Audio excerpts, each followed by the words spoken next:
So you're gonna take the parents on the new train? Oh yeah. Oh, they come visit me all the time, and it's like they'll just stay in my house. I have to work, and they'll go off and do their own thing. They have no direction. Like, they're like, whatever. Whatever. They'll just be like, hey, you want to go to Boston and see the granddaughter? Yeah, and they'll get in the car and drive and go. No, because they're both retired, and they both like make more in retirement than most people do working. So they're living life. Oh, shit, that sounds like it's pretty nice, actually. Yeah. And they got a camper, and they'll like go down to Texas and along the beach, or go visit friends, or go to some national park somewhere. Just whatever they want to do, they do. Yeah, that's the kind of So shit. they'll come down. I might not even go into the city. I'll just be like, I'll see you when you get back, and I'll come home with some ribeye or something for me. Texas. I'd love to go see one of the spaceships, the Starship launches. Yeah, that'd be nice. Yeah, that'd be neat. It'd be freaking amazing. And they live not too far from the path of totality for the eclipse. So I'm thinking about going. Are you gonna go see that? I'm thinking about going and staying with them and seeing it next month. I just have to work out if I'm driving or flying or if I'm going to be busy or what. If you want to do a road trip, I'll go with you. I'll need a bigger car. Yeah, well, we can rent a car. Yeah. Be careful, man. What's that? The whole thing, it just seems weird to me, man. What, an eclipse? Yeah. Well, all the people that are converging upon that path, it's just weird. Well, they actually, so there's an eclipse happening and another event. There's that cross paths. Yeah. And so, to your point, the cicadas that come up at different times, well, they're all coming up at the same exact time, and they're coming up in droves. Like a super cicada storm this year. At the spot where these two paths of the eclipse and what's the other thing?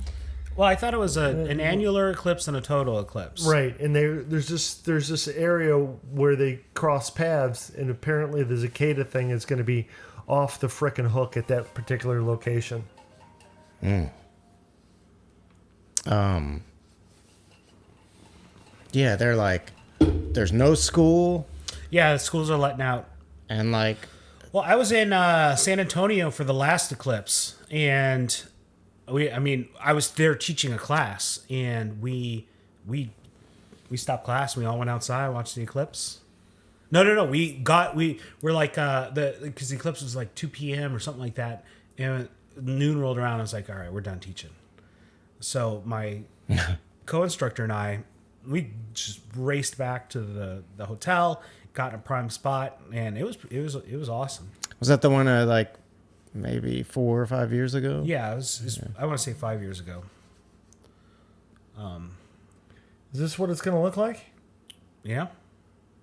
And what's really cool is that when it's like that, and you can look at the ground, and if the sun is shining through a tree, all the gaps in the leaves act as like little apertures that project the thousands of the What eclipse. do they call those boxes where you do that for the pinhole?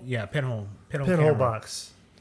Oh, where you view through it or something? So you put a shoebox together and you've got this over here that's a piece of paper, and you put a pinhole in it. And then you got a white piece of paper on the back of it where you can look at the eclipse and you can see all the detail.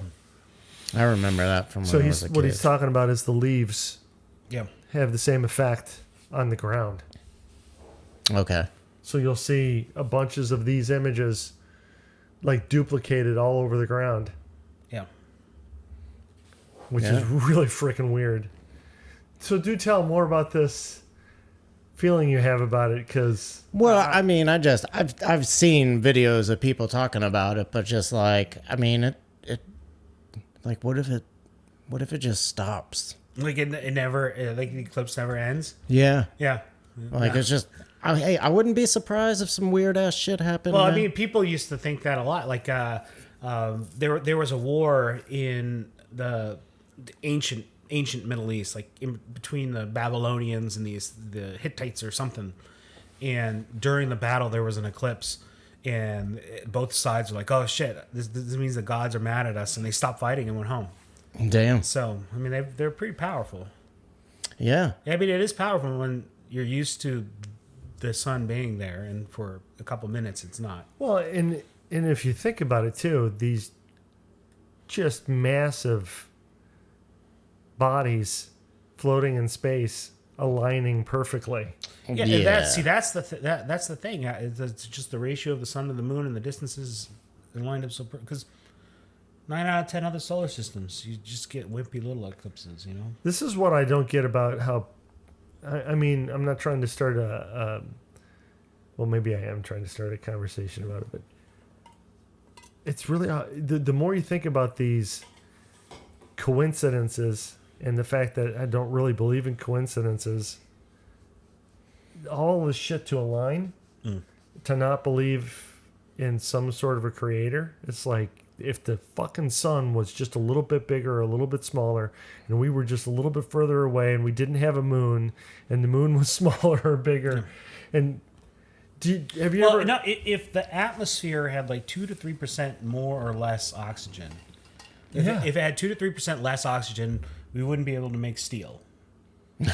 We wouldn't be able to make campfires because the fires wouldn't start because there's not enough oxygen in the air for wood to combust.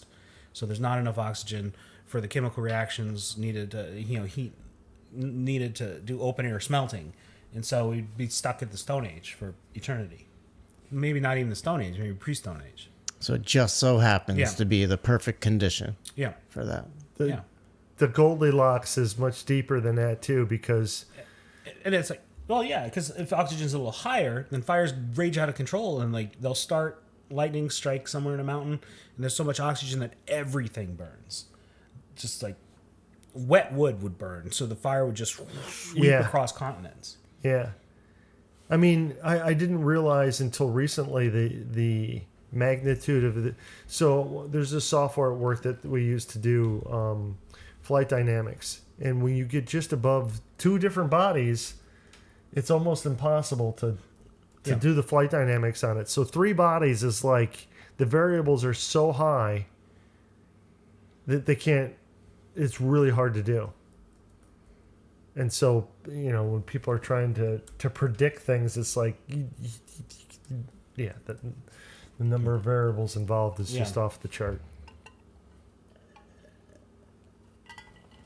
That Starship launch was impressive, though. Did you listen to the dual booster landing from the Heavy? No. So there's this guy, he has this YouTube channel called Smarter Every Day. Mm-hmm. And he has another channel where he did this, I forget what the technology is called, but he collected it so it was for both your ears. I think I may have tried to share it with you in the past, but I'll look it up again. And what it is you want to listen to his recording with your headphones on. Mm-hmm. Because you get like the distance. Yeah, like binaural audio. That's what it is. Yeah. That's what it was called. And so these... Did you do that with the landing? Yeah, with the landing of the dual boosters that are purposely a second off from each other so that they can be tracked by radar. Because if they were coming back together, even though they landed far enough apart they could land together, it would look like one dot on the radar. Yeah, one return, yeah. And so each one of these had 3 sonic booms. I think it was the front edge. It was the... What do they call those things that are sticking out of the side? Of the boosters? Yeah. The landing legs or the fairings? No, they have grids. Grid fins. The grid fins. Yeah. And then something else. And so when they're coming back, you get boom, boom, boom, boom, boom, boom, boom, boom, boom, boom, as they're breaking the sound barrier coming back. Damn. And then they land.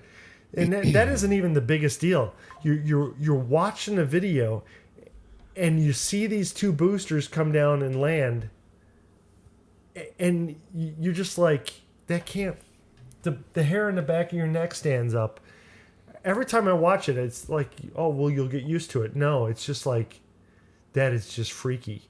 Yeah. These giant boosters coming back, autonomously landing right next to each other, and then they just stick. And I remember going to see Buck Rogers, or no, it wasn't Buck Rogers. It was what's the one that's before that? Before Lost in Space? No. Before Buck Rogers? Before Buck Rogers. The one with the it was in black and white. It was really bad. It's a movie or a show? It's an old TV radio show where they had some. Oh, what was it called? Anyway, the rockets all landed like they do, like Elon is doing it, and then everybody's like, "That's not actually possible." Well, apparently it is. It's not Buck Rogers though. God, what was it? Man, I don't know. I thought Buck Rogers was like yeah, OG. I thought they, That other planet comes close to us, and it's got a ruler. I thought that I just you're talking and I'm thinking Buck Rogers. Buck Rogers is the one from the 80s. No, Buck Rogers is way older than that. Yeah. Buck Rogers was like a comic book in the 40s. Yeah, I know, but the TV series is that's Buck Rogers, but this one is there's a megalomaniac. Is it the show that that Disney did? John Carter?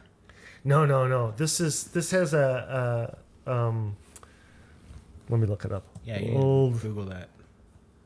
Buck Rogers was in the 70s because I remember my brother was in the Oh yeah, Buck it was Rogers. a TV show in the 70s.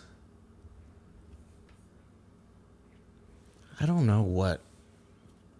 Oh, Battlestar Galactica. That was the 70s and 80s, right? Yeah, 78 and 79.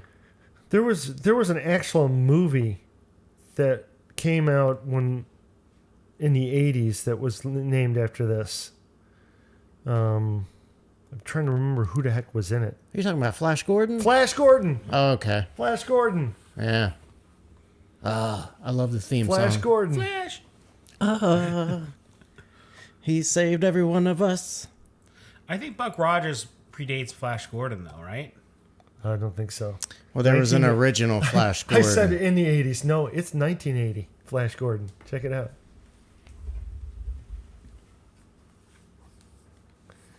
Get the image to show up. There's a famous movie called Flesh Gordon. Yeah, I've heard of that too. Who is this actor? Oh, that guy, that's a serious case of typecasting. I don't think that guy could ever get another job after Flash Gordon.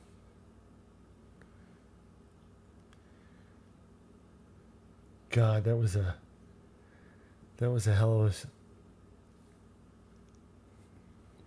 a yeah, I didn't realize it was that far back. But you think this? You don't think this was before Buck Rogers, huh? Well, Buck Rogers was the end of the 70s. Or No, I'm telling you, Buck Rogers is old, yeah. like 30s, 40s. And Flash Gordon's old too, though. But that's like a reboot. Yeah. Yeah, I think I saw 1939 on there.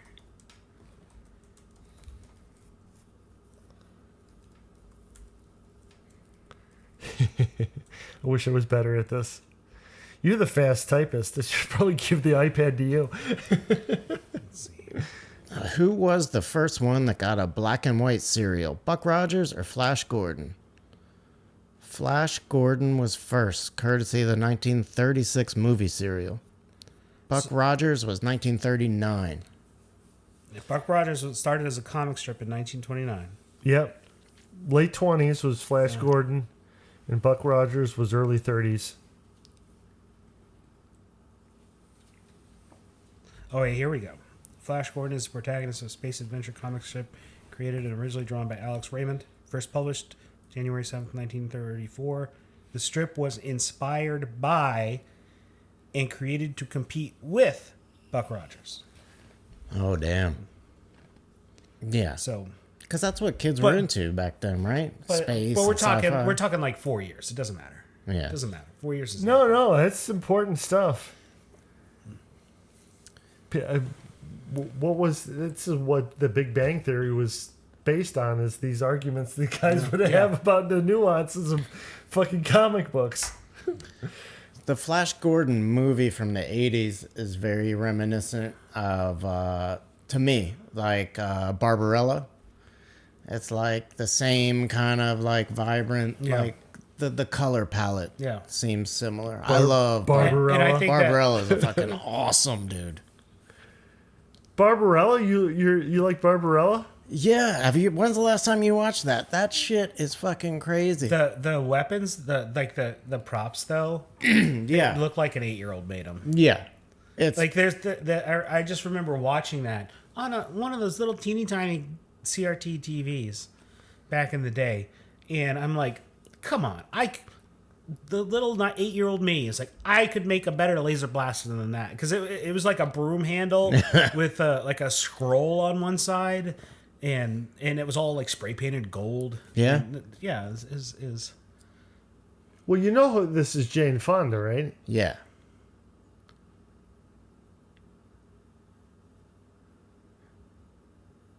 Ariana Grande did a music video where she did this. She like recreated this scene from Barbarella. I forgot how pretty she was when she was young.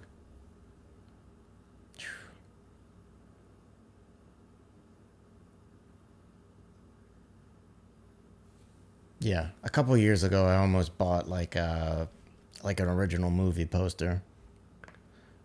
Wonder how many people from this movie are still alive.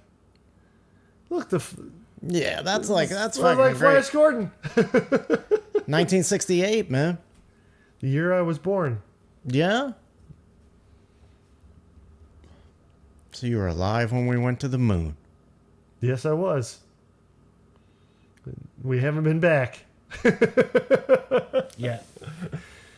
What we're working on at work is the moon station that's going to be orbiting the moon. Yeah. Oh, the lunar. Fuck, I don't remember what that's called. It's called like the lunar transition state. Yeah. Yeah, something like that. Yeah, that's what I'm gonna be going to Texas to train guys on CAD for. Is they're the human factors guys that are making sure that you can actually get your hand in that corner to do that thing. Why have we not been back to the moon after all those years? Because it hasn't been there's no incentives politically. Nobody could get any. If you can't get closer to the money printer, what's the purpose?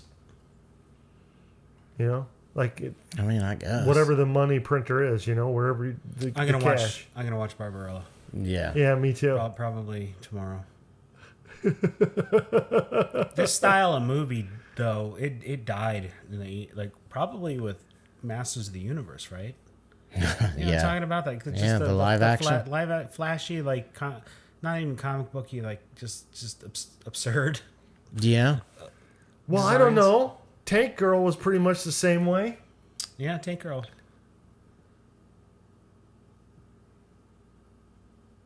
Oh yeah, there's the whole cast. I don't recognize any of these people. Well, you might if they were aged. Look at that screen. That's freaking cool. Yeah, look at that. Didn't Dino De Laurentiis do Masters of the Universe as well? Maybe that's why they look so similar. Masters of the Universe? I don't know. You follow directors more than I do. But I think Quentin Tarantino uses this format some of these things too occasionally. No, that was David Odell or Gary Goddard. I went to his granddaughter's restaurant. His granddaughter is Giada. She's like a big Food Network. She was like banging Bobby Flay for a while. You know who I'm talking about? No. But she's got these. She's like a celebrity chef, but she's got this restaurant, and in the restaurant she had all of her grandfather's movie posters up. So there was like a Barbarella poster and all the other stuff he did. He had a very cool style. Yeah, I've been to some celebrity chef restaurants. Not impressed. Yeah. No. Which ones? The a bit of the Salt Bay guy one in New York, and then what was that place I ate at in Vegas? In the Bellagio. Wolfgang Puck's joint? Yeah, well,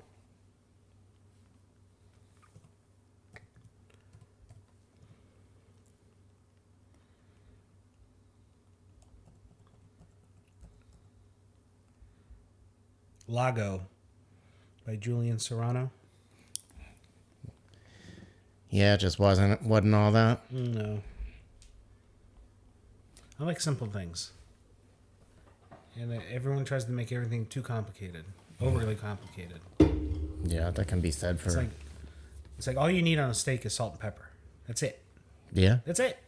Done. 100%. It does need to be freshly cracked pepper and ground salt, though. Yeah. Doesn't have to be better than that. Yeah. But it needs to be that. Yeah. Yeah. You can't be using table salt and pre-ground pepper. That's just... No, Might as well go back. McCormick. You might as well go back to the 80s and... Oh, yeah. Make some like marshmallow. Well, my parents used to cook a lot of stuff with cream of mushroom, everything. Yeah, exactly. It's like, what are we doing here? Well, I mean, Are you purposely making this meat taste like shit? if you're poor, cream of mushroom soup is a miracle. Some cream of mushroom soup, some egg noodles, a little bit of chicken. Yeah, get yourself stew going on. Yeah, I guess that was the point. Is that they were trying For to like make 89 cents. They were trying to make the meat go farther. Yeah. Yeah, I go cream of celery. I'm a hold the béarnaise sauce. I don't need béarnaise sauce with my steak. No. And I hate when they're like, "Oh, do you want mushrooms on top of your steak?" I'm like, "I'm good." No. Like, no thanks. Just Right. the steak is good. Yep. Speaking of steak, shall we take a break and eat some dinner? Are you hungry? I'm hungry now. All right. All right, let's take a break and do that. Oh. You having fun? Come on. And then there's chain link fence. It's like, have you heard of the word beauty? Yeah. Because this is not a school. This is a prison. Man, school is like a prison, man. Well, Broadneck's all right. Yeah, it's just I've got serious issue with what they teach, and What do you mean? Oh, I wasn't even going to go there, but yeah. I just think the whole thing is just kind of bullshit. I would rather. You can be specific with us. Well, no, I mean, I'd rather my son drop out of school, get a GED, and then just go straight to either community college or learn a trade or something. I just don't. I think he's wasting a lot of time. He's not learning anything in school. I don't know if you know this, but I did that. Did you? Yeah. When on my 16th birthday, we lived in North Carolina. I was in the worst high school of the worst school district of one of the worst states in the entire country. And I had grown up in like DOD schools. And You know what DOD is? Department of Defense, right? Yep. and they're good. They're good schools. And then they just plopped me in Westover High School.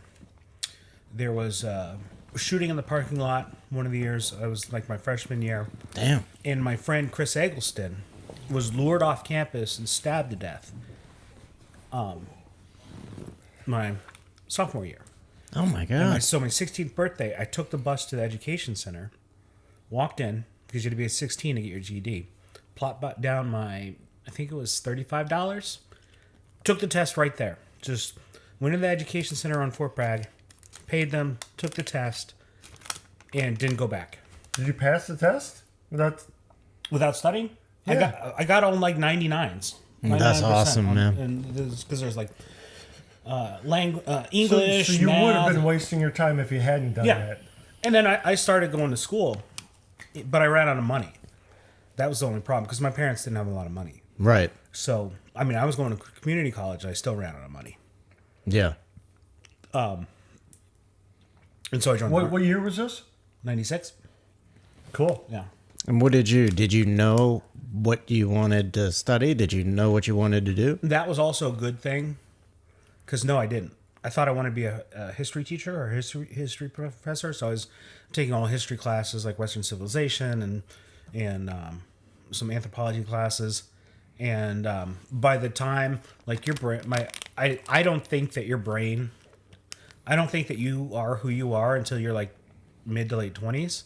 Yep. So I would not have I would not have been happy as a history teacher. You would have been a Walter White. So yeah, so I'm glad that I got out of that godforsaken shithole of a high school. Damn. It's so bad that they closed it down, and Westover is now like the reformatory high school for the county. Where is this? Fayetteville, North Carolina. Damn. Yeah, Fayetteville. yeah. And so yeah, I just walked in and said, "Here's your money. Give me the test." They gave me the test. I got the results back in like a week, but like something happened where I just did not want to go back to school at all. Yeah. It's like I was done. Yeah. And I don't remember.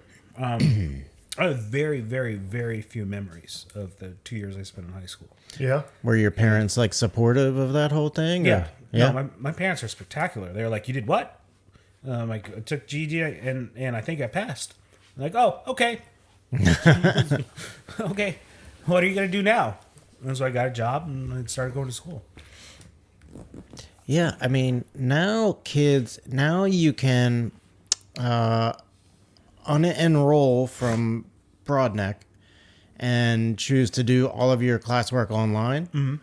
So, my kid's friend who is a sophomore, he stopped going to school this year to do the online stuff, and this summer already, because it's kind of like you're at your own pace. So he's scheduled to graduate this summer.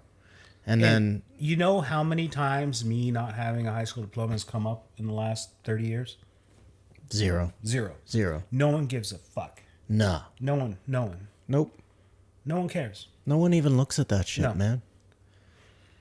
Was it I've gone Stanford, Westover, or across Westover. Westover? Yeah. Westover Senior High School. Yeah, I couldn't tell you. I don't think I have my high school diploma. Yeah. Like, you don't need it. I mean, I got my diploma, but I could not locate that actual piece of paper. Yeah, Google...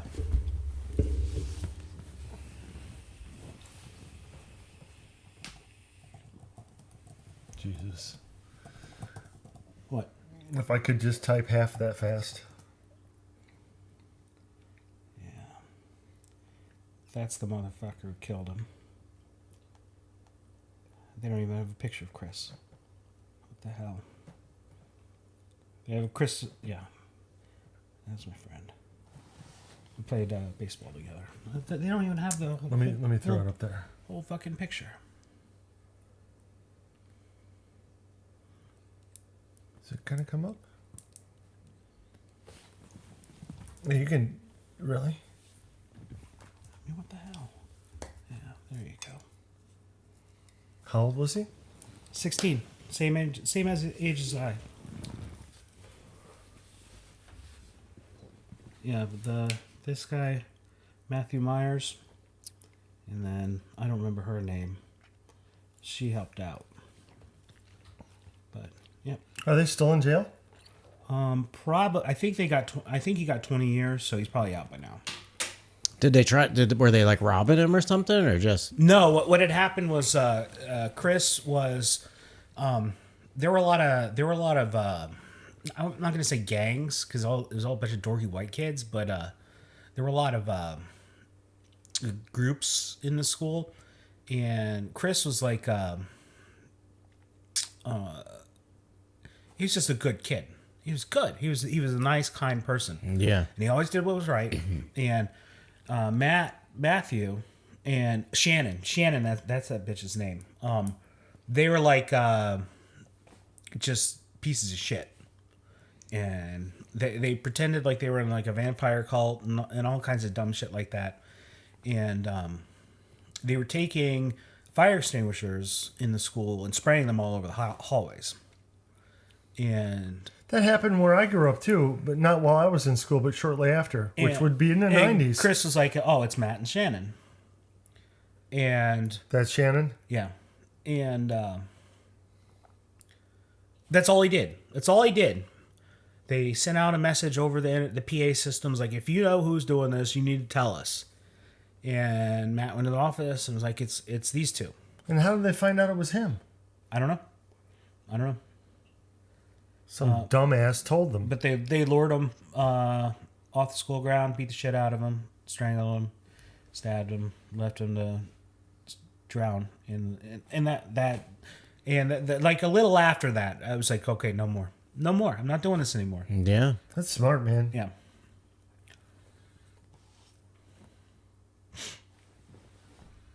So that was 96. You were 16. Yeah, 96 into 97. Yeah. So did you go right into junior college, or did you? Yeah, started taking classes at Fayetteville Tech. I don't So know. you I could don't barely know. drive, or just started driving, and now No, you're going. so in North Carolina in the 90s, they had no. There was like no emphasis. No, there was. I got my driver's license at like 15 and a half. Mm-hmm. Full driver's license. No restrictions, no nighttime restrictions, no, you can't have 15 kids in the car. I just. Oh, they and didn't not, have that. Not yeah. only that, but driver's ed was a joke. It was like a 20-question test. Yep. And then the driver's test, I was in that car for like 7 minutes. Were you in a farm area? No, and it wasn't even that, because I could understand that, but That's what I was picturing. they just let it. They were just like rubber stamping the driver's licenses. Get out of the DMV because we don't want you in here. And it's like, I took the eye test, but I wasn't wearing my glasses, and I could barely see anything. So I was like, Q, and they're like, good to go. Good to go. And the driver's test, the actual hands, I didn't parallel park. I didn't do a 3-point turn. I basically They got rid of the parallel parking nowadays. drove around the block. Kids apparently don't need to do that anymore. He just made sure I stopped at stop signs, made sure I used my blinkers, made sure I wore my seatbelt, and that was it. You were telling me that. Yeah. They don't have to take parallel parking anymore. Apparently, a lot of the things that were actually necessities for life when we were growing up are no longer necessities for life anymore.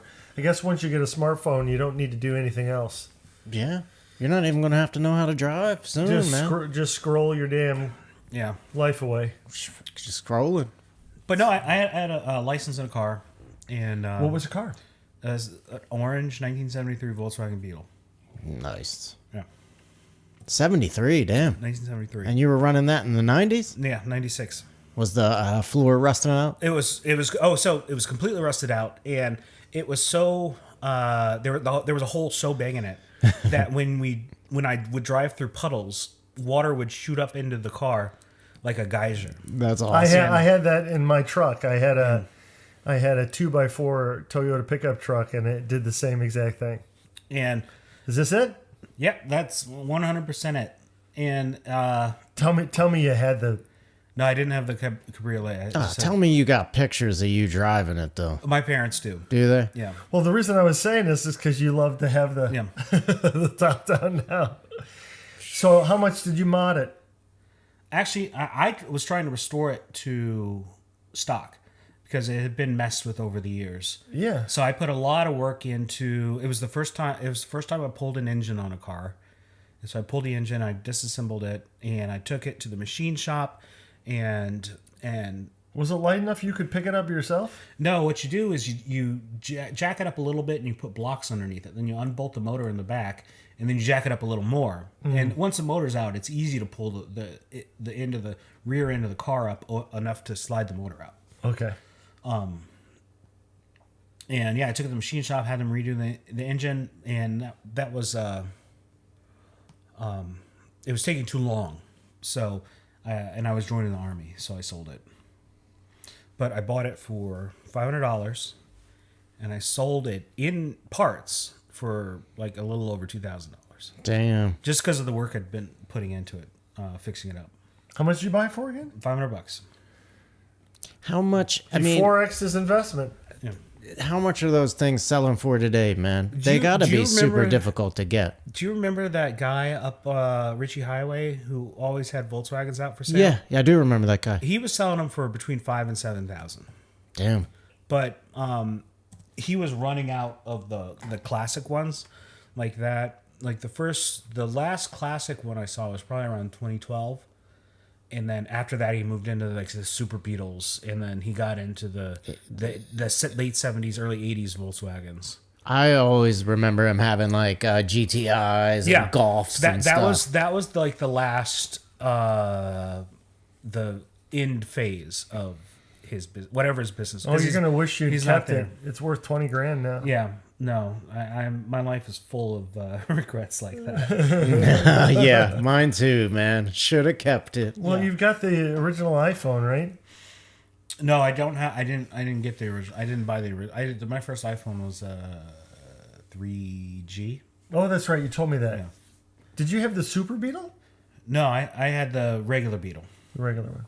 The classic Beetle is worth more than the Super Beetle, because the The classic it says Beetle so right here. This is only 6,500. Yeah, the classic Beetle is the same exact, practically the same exact design as the original Volkswagen Beetle from the 40s. The Super Beetle had a rounded windshield, and it had strut front suspension instead of the double traveling arm suspension. So it was better in every way, but it's not the original. The Super Beetle was actually better. Yeah, the Super Beetle was better, but it's not the original Beetle, so it's worthless. Plus, I think they sold way more of them. Makes sense. And probably more manufacturable. Yeah. Isn't Hitler responsible for the Beetle? Is he? Yeah, I'm pretty sure Yeah, he is. he subsidized it, and they had like the system set up where you could. It was like buying a car on layaway. You could. Yeah, I'm pretty sure he's responsible for that entire success of that car model. And they sold those into the 90s in Mexico. Yeah, I did know. I did know that. Oh. I used to have a friend, and he had two brothers, and each one of them, they had a different color Beetle. So you go to their house, and there was like 3 parallel parked right in front of his house all the time. Yeah. Mark Gifford, the guy I went to high school with, he got one of these and he redid it pristine, and it was yellow. I'm pretty sure it was the original Beetle yellow too. Yeah. Like it was, the chrome was perfect. The Beetle was fucking perfect. Mine was getting there. The problem was the floor pans were either very time consuming or very expensive to replace. Because the body of the car was fine. It was fantastic, pristine. Whoever had owned it had not got in a single fender bender once. But no matter what you do, the floor pans rust out. Yeah. So I think I was looking at like $3,500 for new floor pans. They ain't less And than that- 10,000 years. When you're 17, that might as well be the moon. Yeah. Back in the 90s. So you were in junior college, and you were working. What were you doing for work? My first job was dishwasher All right. at Kyoto Steakhouse, which was fantastic. Because of the leftover steak you got? Yeah. No. So all of our chefs were Vietnamese, and they have a tradition where the young guys would cook for everyone. The youngest people would rotate through cooking for everyone else, and they called it makanai. And so we'd get done, the restaurant would close, we'd clean up, finish doing the dishes, helping put away all the shit, and someone would yell makanai, and everyone else would yell makanai, and they'd start making us a meal. So every night I worked, and it was a hibachi restaurant Okay. where they did the shows and everything. Yeah. So they would have the young guys practice their routines, like flipping the onions in the air and making the volcano. The volcano, yep. And, and trolling their knives around. And they would do that every night. So every night I got like a $50 Japanese steak meal and a show. And it was fantastic. It was fantastic. But, it was minimum wage, so I had to get out of there. Yep. But also, all the waitresses were nice and cute. And The owner, Yamasan, he was actually Japanese. Didn't really mind if the open bottles of sake from the night, because you can't keep them. Yeah, You can't resell someone orders a bottle, leaves it on the table. You can't resell it. right. So it's like, hey, we took care of it. So they would go empty. Yeah. Funny how all the bottles came from the table and they We were never empty. have any wastage. It's amazing. The 90s. Yeah. The 90s. You think that shit still happens? Oh yeah. 100%. I don't know, man. Somebody's kid gets home from work smelling like sake and is a little sauced up. That restaurant's probably getting a Facebook post about it these days. Yeah, bad Yelp review. Yeah. Yeah, my kids. Oh, just shut the fuck up. What else? What we would also do is if it was late, we'd take the food with us home, and then there was a group of 4 of us who all came from Westover, Yeah. and we're all working there, and so 2 or 3 of us would be on shift every day, and one of us would rent a kung fu movie, and another person would provide the house. And we would all drive there after work, watch the movie, eat the food. There you go. It was fantastic, and it was great. And having that Volkswagen was great because and the driver's license was great. What was the mileage like? Oh, and I don't know. How many gallons did it hold? The tank, I want to say 8 or 9. It was a very small tank. Did you get about 200-300 miles out of the tank? Yeah, but I mean, so many things were broken that I just gassed it up weekly, just to make sure I wouldn't run out. And I only ever used it for putting around from home to work, because it wouldn't go 65 miles an hour, so getting on the highway was suicide. And B, the brakes were so bad that they would start to fade after only 2 or 3 stops at like a stoplight or a stop sign or something. If there was multiple So people the in master car. cylinder was gone. Yeah, or something was wrong with them.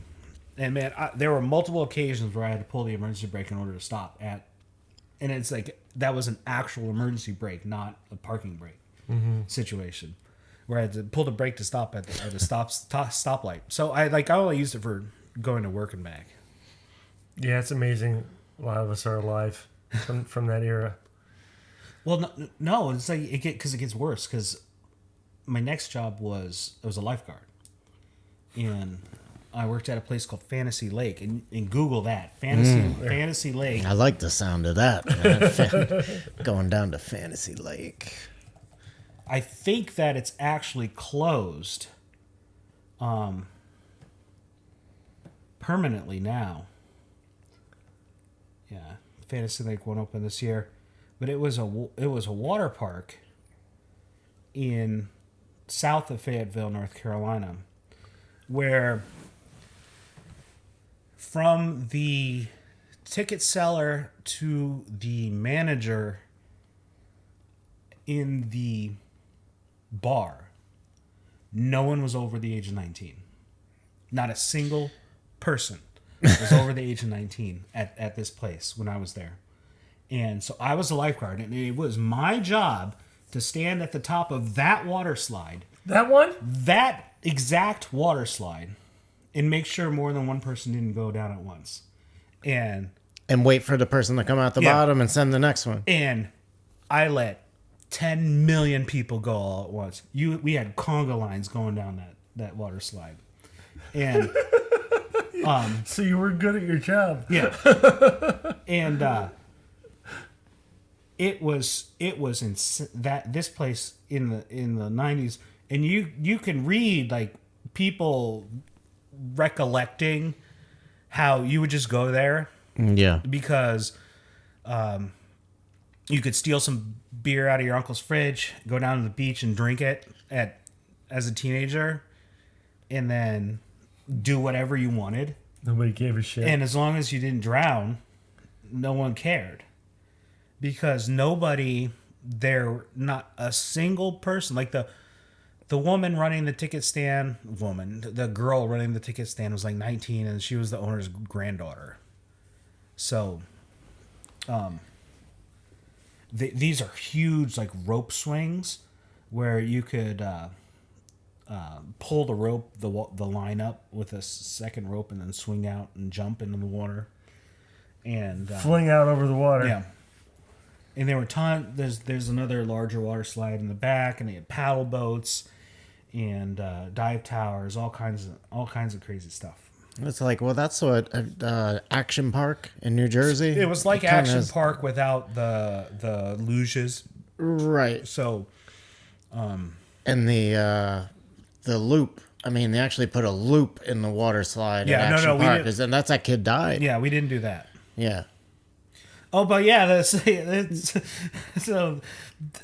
Fantasy Lake is also famous because the brain-eating amoeba killed a guy who swam there. So the water, because it's an artificial lake, so they would fill it in the spring, and it would just sit there getting stanky all summer, and then they would drain it in the fall. And apparently, somewhere it's like I swam in that lake because I wasn't in school. I was working full time. And so I was on the How schedule. do they know it came from that lake? I'm sure you. Maybe he was Okay, so fixing his what I know about sewage. What I know about this is that getting infected is so rare because the human body is extremely good at fighting that. And the only people it infects are people with underlying health conditions like a suppressed immune system or cancer or something like that. But once it gets past your brain barrier, Yeah. it's gonna eat your brain. That gets in you and your body's like, whatever, kill it. It's gone. Yeah. But if your immune system can't kill it, it can eventually get in your brain and then it's over. You're dead. 100% dead. But I'm sure they scooped up some of that water, held it up to the light, and they saw the fucking amoeba because it was nasty water. Because like I said, you just fill up the lake in March. There was a little dam. Isn't that why they do this in the Ozarks too, where they drain it every year? Yeah, Because it gets so warm down there. yeah, and it was just I didn't warm. know they drain that every year. Oh yeah, they drain about 10 or 15 feet of it every year. It was warm, stagnant water, and but yeah, that was my second job. That was great. It also helps control bugs. Because, the mosquitoes and everything at the end of the season, they lay all these eggs and whatnot, and they're just below the surface. Yeah. And so then they drop all the water away, and there's nothing there for them to hang out in. or better yet, word, I guess, just tap on it. There you go. That was a good job. Yeah, sounds like a great job. I had a job at a park, too, when I was a senior. There was a little local park. A water park? Not a water park. It was Breezewald Park. It was a park where they had a bunch of corporate events. Like companies would rent out the park to have all their A company picnic? Yeah, their whole family would come there, and they had bumper cars, and they had a little tiny Ferris wheel, and they had the Lake Zurich. It was on Lake Zurich, on the lake that I grew up on, and they had the Lake Zurich Queen that would take people around the lake. What did you do there? Oh, cool! Yeah, it still looks the same. That's the same. That's the exact same. So that area on the right is like kiddie land. It's the only time I ever saved someone as a lifeguard was in the kid side. In the kiddie land? Yeah, and then the natural looking. It's not natural. It's 100% man-made lake in the back. That's where the paddle boats were. That place is that big, huh? Yeah. Cool. And it's just sitting there now. Yeah, sitting there. Yeah, I imagine it's empty now? It's all They don't- yeah. They closed down because I don't have the full story, but like after like in the 2000s, 2010s, there were like a whole bunch of fights there, and a couple more deaths, and a couple more, and they couldn't afford the insurance. Yeah? Yeah. You should buy it, man. No. I'm not taking on that liability. Jesus. But yeah, no, it's like, so it's surrounded by sand, And so we had All that white is sand? yeah. And so we had a bunch of garbage cans around the perimeter, like all the different picnic areas and around the water. There were all garbage cans. So we had a truck and to get all the garbage at the end of the day. And it's like 14-year-olds, 15-year-olds driving the truck around, taking up the garbage. And one of my friend Michael, he worked there with me. But yeah, it was crazy. It was crazy.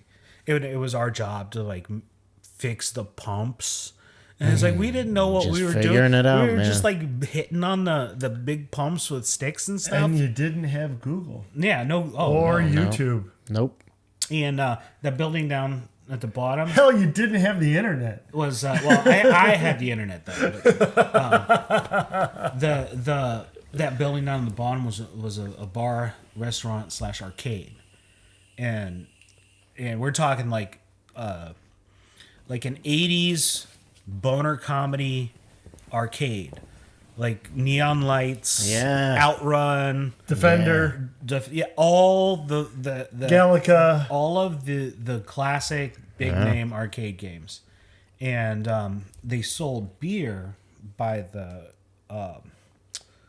slab, the big like 40 can cardboard, called them slabs, the 40 packs, or it has to be multiple 6, I suppose. The case? No, it wasn't a case. A slab, like a case, is like enclosed in cardboard. A slab is just a flat cardboard tray with, Okay. like 4 6-packs. I remember Okay. getting cherry and grape soda that way. And so people would come have picnic. They'd get a slab, and then they'd leave half the slab at the picnic table, and we'd drive the truck around. It's like slab. And you run out and grab the beer and put it in the back of the truck. And we'd have a little party at the end of the day. I'm surprised since they were in cans and you couldn't tell that they didn't reconstitute them into a full slab and sell them again. Well, I mean, like I said, there You were guys- 0 adults there. Like the fry cook was 18.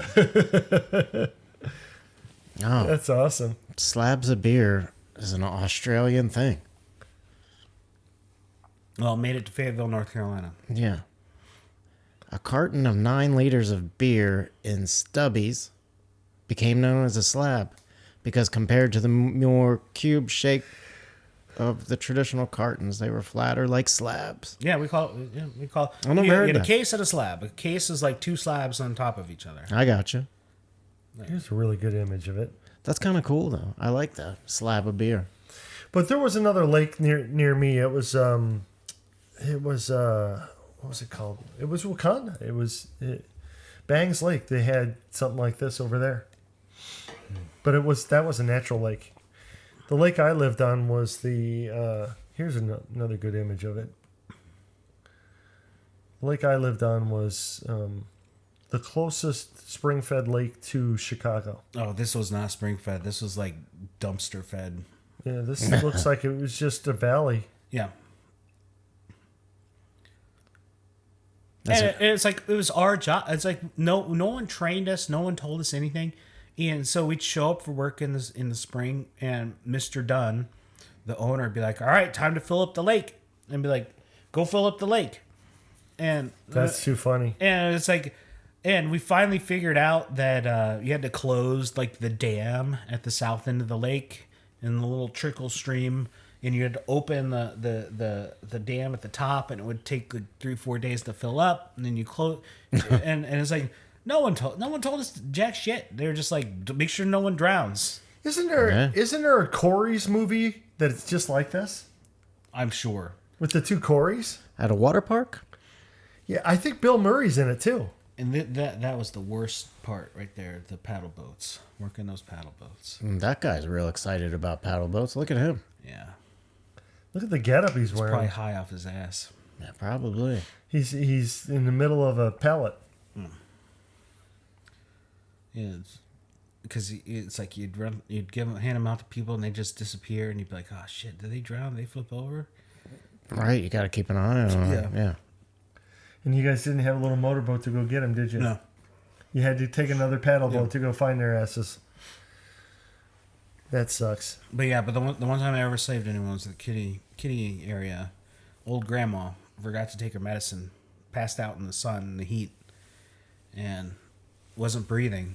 So I started giving her mouth to mouth, and she threw up. And we have a first aid kit, and it comes with a mask, a CPR mask, and she wasn't breathing. And I was like, well, I had forgotten it. And I was like, I'm not running back to the locker room to get my mask. So I started giving her CPR. She threw up right in my mouth. Oh, dude. Yeah, it was. Oh, I can still taste it. You think your own throw up tastes bad? Someone else's is like 10 billion times worse. But you saved her. Yeah, well, she probably would have thrown up on her own, but I don't know.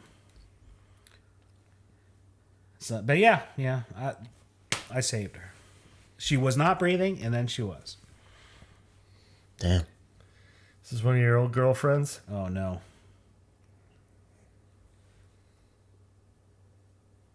All right, man. This is like layers of the onion, man. Just peeling it back, man. So what year was that? It's 96, 97, 98. I worked there, the summer of 96, the summer of 97, and the summer of 98. And then fall of 98, I joined the Army. Why did you go into the Army? I needed money. I needed the money for college. I got the GI Bill.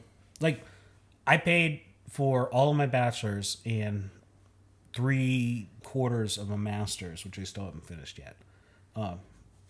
It cost me nothing. So like You're having a good time at the job that you were at, but you were like, "Fuck it, I'm Yeah. never gonna get college paid well, I for was this way." going to school and I was working at the lake. Yeah, And yeah. then in the fall, when the lake was closed, I took on more. I would go back to the restaurant. But it was like even then it was too much. Because I was like, after 2 years, I would have had to transfer to a 4-year college, and I would have been even more. And I was barely affording tuition as it was. But number of times the college asked me about my high school diploma, zero. They're like, You mean compared to a GED? yeah. I walked in to the registrars and was like, can I sign up, please? I mean, this is back before you did everything online. Yeah. And they're like, have you graduated high school? And I said, no, but I got my GED. And they're like, all right, done. Problem solved. We Yeah. don't give a shit. It's just as good. Yeah. They say that the only thing that people really get out of not having a GED is the social experience. And it doesn't sound to me like the school that you were at, No. that was going to be very valuable. Yeah. I don't think. Yeah. The one thing that I wish I would have done differently for Isaac was when he was with me is we put him in Annapolis High School. And I think that kind of did him in. You know, I mean, he was on track in grade school and then put him in that shitty high school.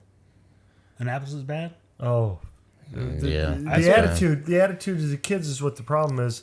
Is they're like, I'm not going to college. Why not? Because why would I go to college? I'm just going to live off a government check. And I'm not exaggerating. I'm kind of downplaying it a little bit. Oh, yeah. They're just totally like, no, I'm going to live off the government. That's all they know. And so I've been nothing but impressive. a lot of kids are just going to go with the flow. You know what I mean? Yeah, right. That's So if that's what all my friends at school are going to do, that's what I'm going to do. So Yeah, I mean, Jackson had to come home from school the other day to take a shit. And I'm like, why don't you just shit in school? And he's like, they won't let us use the restroom like that during the free blocks because kids have been vaping in the bathrooms. So they got those bathrooms closed. Closed off. Just like, all right, man. You gotta come because home. of vapors? Yeah. So people can't actually relieve themselves because Yep. that's their solution. Yeah. Yeah. Well, that's an analogy for what was wrong with Annapolis High, too. He's All of their solutions had something to do with controlling people instead of actually incentivizing people to participate. yep. I mean, I have no. I have no it's like you ain't gonna get a defense of high schools out of me. I mean, it's like my experience was terrible. I didn't enjoy high school either. A lot of my, I'm not saying it was anywhere near what you dealt with. Yeah. But it seems very, I don't even know what to say about it. It's kind of like there's these, we call them cliques because of movies like The Breakfast Club and stuff like that. But it's more like, what do they call it in India? The class, A caste. the system. caste. You know, the caste it's system. more like you're part of this group, you're part of that group. And I was actually one of the guys that kind of floated between the different groups because I was just involved in different stuff. I didn't like when I started junior year, I started going to vocational school to do CAD when CAD was first out. This is in the early 80s, right? And so my GPA went from C plus barely to a B plus or almost an A Because you were doing something you liked. I was doing something I liked, and it was worth 2.5 credits. And a large portion of the day I was on the bus there and on the way on the bus back. So I was in class when the first space shuttle blew up. 86, right? Yeah. Yeah. Well, when I was in the last year I was in school, I was in drafting, technical drawing, they called it.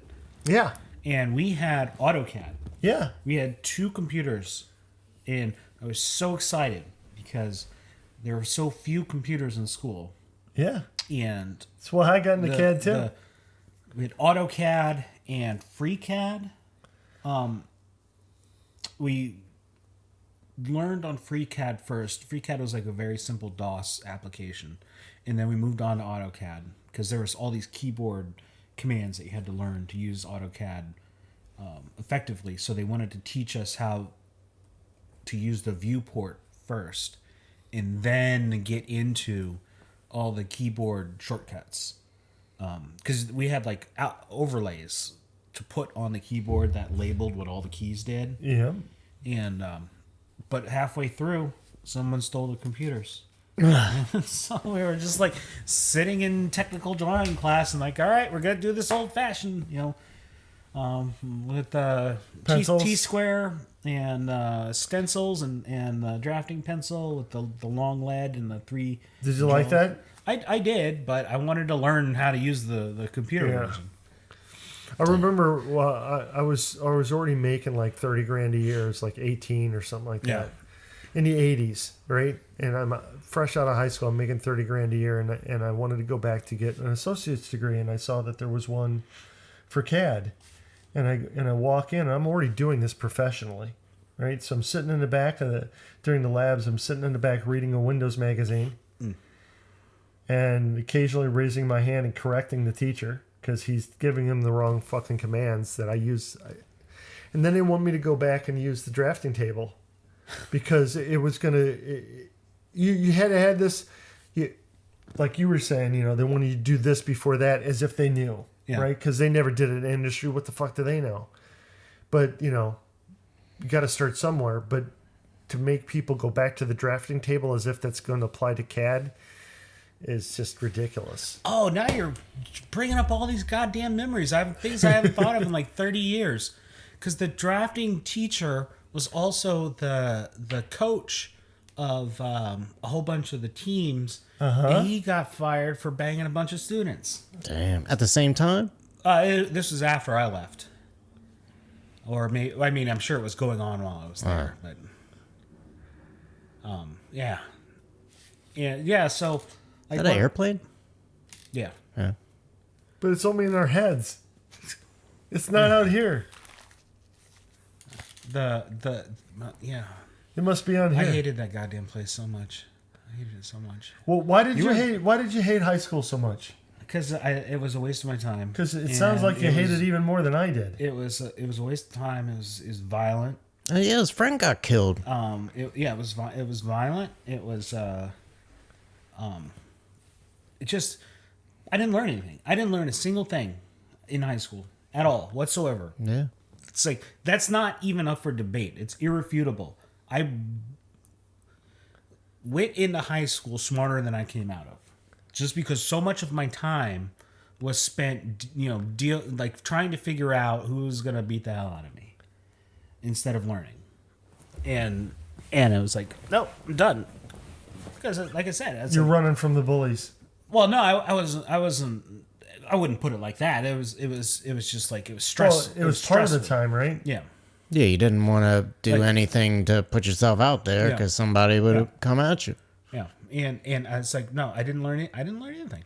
Nothing. I've always been like a self-directed learner. If I want to learn something, I'll read about it, or if I don't understand something, I'll research it. I'll sit in class and waste my time. But we all know those people that like high school is their peak. And that is people so straight. love being there. It's like right now, today, I'm happier than I've ever been in my entire life. It's like, if you peaked in high school, what the fuck is wrong with you? What is going on? Yeah. Because it's like, I have money now. I can do things now. And it's like, no, I don't get it. I don't get it at all.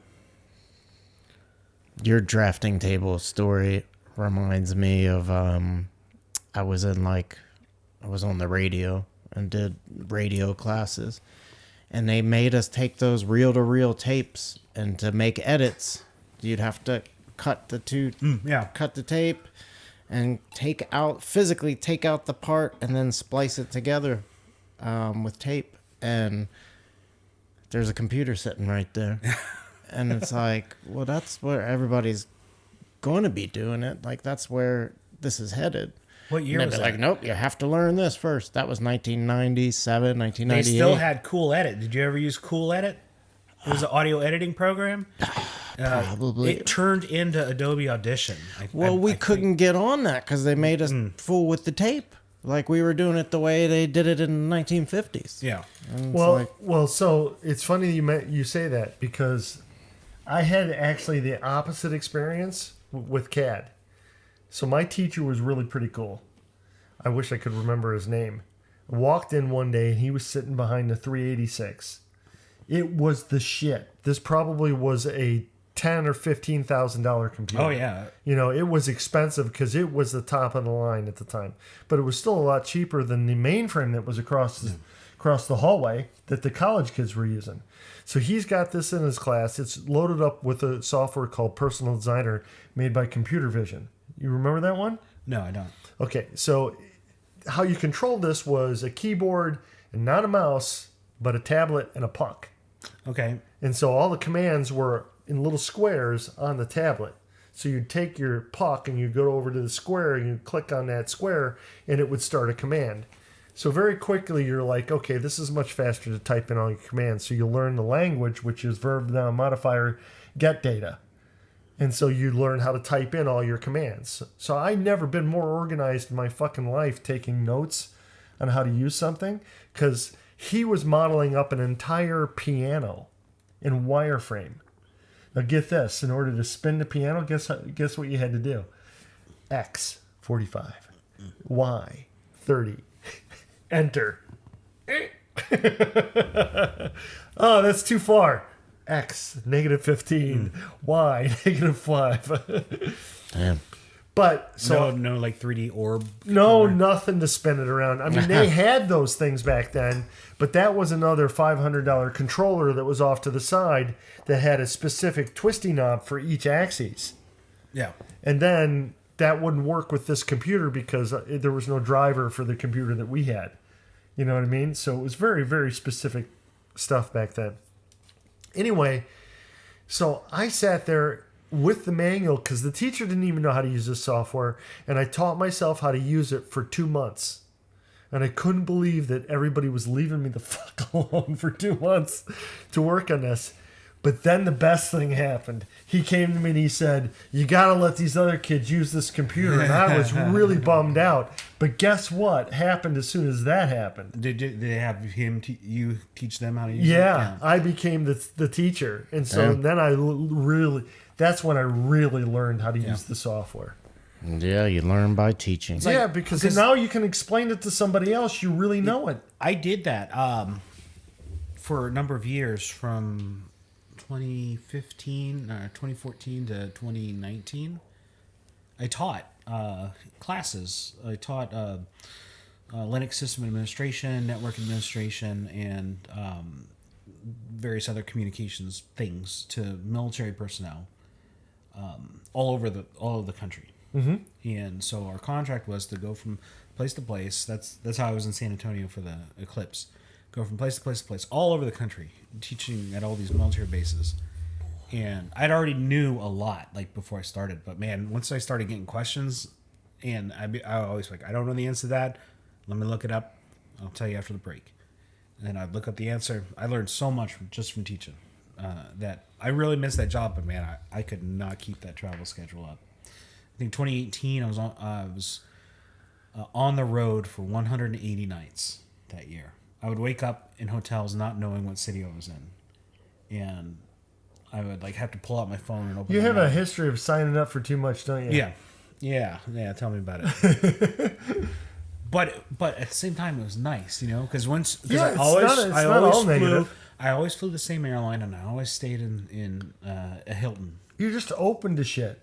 And when you spend 180 nights in 180 nights in a hotel, the same chain, and different places every night.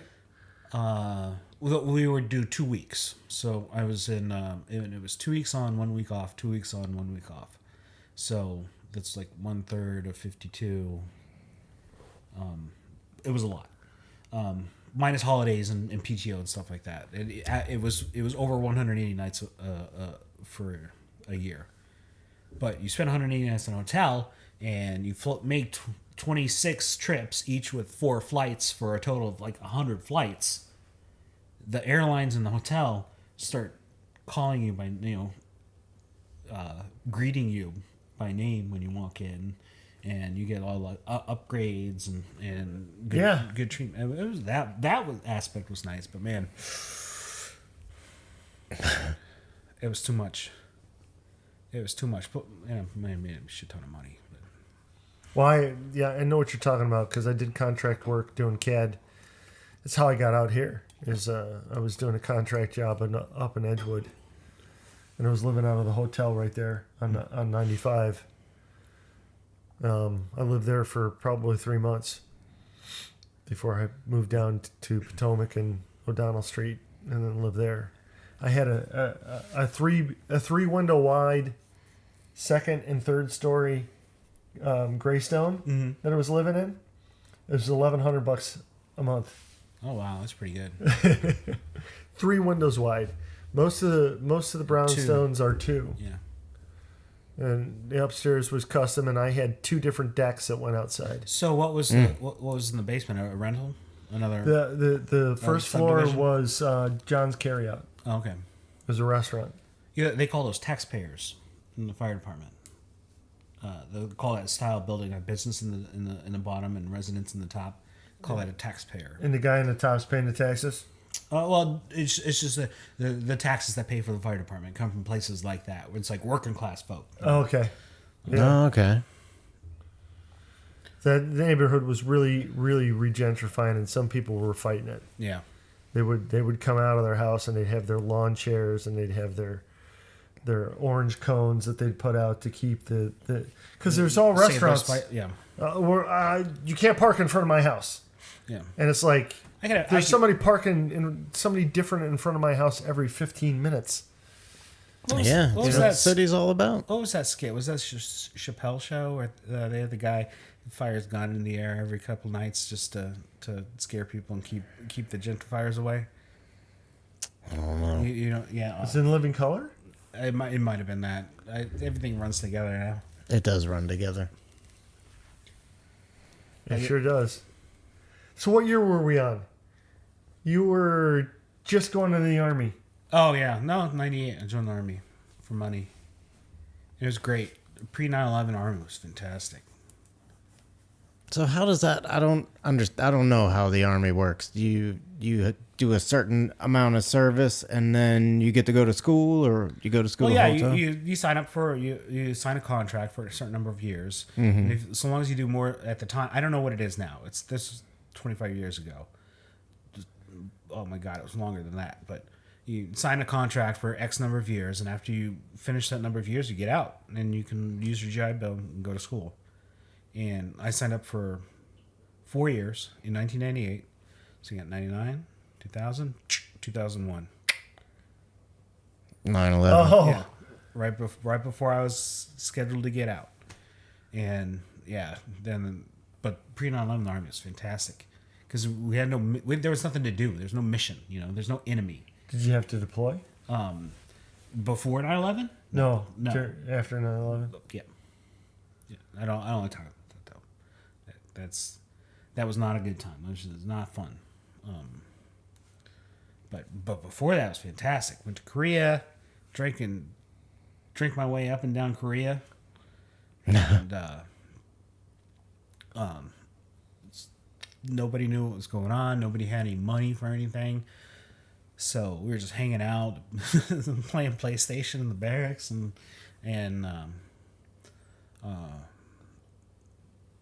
because then 9/11 happened, and like so many things happened in very quick succession. Like 9/11, then I screwed up my back, and it was like because everyone was rushing and going crazy and like trying to get up to speed after the Berlin Wall fell at 89, and this was 2000. You know what happened between 89 and 2000? A couple of deployments to Kosovo. That's it. Well, Desert Storm, but that was right after. That was like the old grizzled warriors were in Desert Storm war that lasted like 100 hours. Those were our role models. They're like, it's like, fuck, we got there, we did some shit, and we were done, and we left. That kind of thing. And so, yeah, it messed up my back. That was no good.